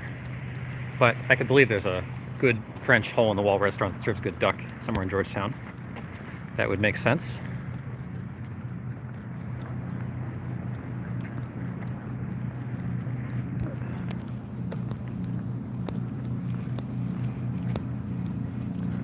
Are any of you guys multilingual?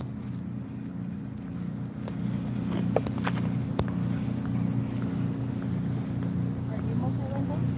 Oh, I don't know. Sometimes I forget.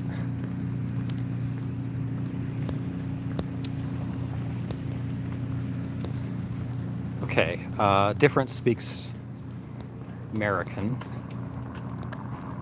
I guess if we're treating British English, Scottish English, American English as different languages, I suppose.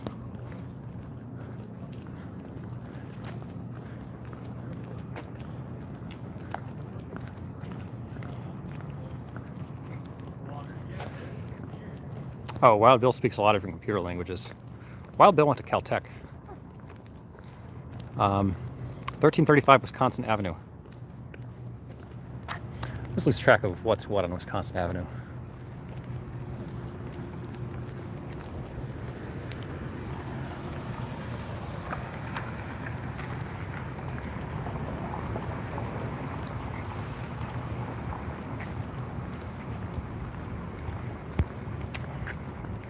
Java, JavaScript. Yeah, Bill's showing off.